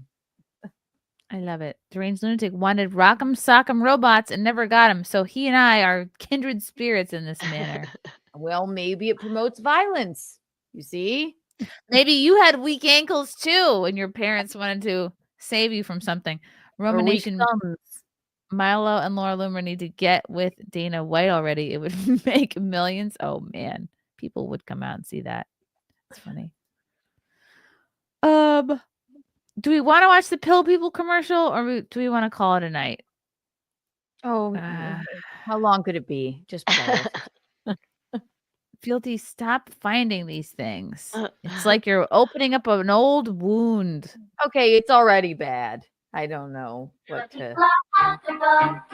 Pillow people are lovable. Pillow people are wonderful. Yes! Sit and talk. This pillow person. Play with me. Watch TV.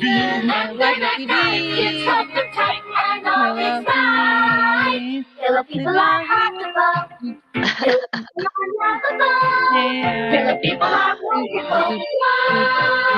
Wonderful things. Pillow people are each sold Hello, separately from her. people. That's adorable. One of them looked like it had a black eye. Can you explain that? No, we can't. This pillow person is a victim of domestic abuse. Right. Hold on. It's like the things of like how you feel. Are you feeling like this pillow person abused? Are you feeling like this Wait a pillow second. person happy? The stalker pillow Wait a minute. person. Why on it? In the window. That wasn't right. Yeah. Creepy.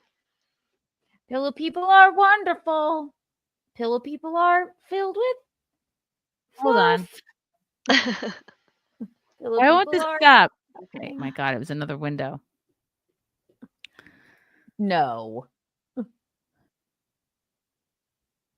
Because we need They should just as a rule of thumb, you don't make a toy that looks like somebody looking at your child through a window. Just I like I'm not a member of I don't have stalking. Right, they're normalizing stalking. Right, exactly. Oh my God, that's so funny, Keanu. Gina. Hoke. Hoke. Tell the people how to pronounce your name, where to find you, what's coming up. I'm Gina Hoke, and you can check me out on Twitter is where I'm at mostly these days. I don't really get on my other social medias anymore. Because the other ones are shitty compared to Twitter. Pointless. What's the point? Yes. No, Deranged Lunatic, there will be no more rapping streams. I have wrapped them all, basically, except for a couple things. I'm up late night doing that. Thank you. This was a weird show. We went to a weird place. Thank you guys for watching. We will probably be doing a SimpCast next weekend. Yeah, that'll be the 29th. Well, shoot. No, we're not. It's Gino's birthday show. It's true. Yes. Come out to Rodney's comedy club if you're in the New York area. Rodney's next Sunday. What time is the show? I'm a terrible wife. I don't remember. Probably 8. Around 8. Probably Yeah. typical show time. Okay, cool. Yeah, then shoot. Maybe I'll do something. Tomorrow we're having a Frankie McDonald Christmas show stream at 11 p.m. Eastern. All are welcome. All right, maybe I'll do some kind of stream before the new year. Thank you guys for watching. Thank you for simping. We love you. We appreciate you, and we'll see you next time. Bye.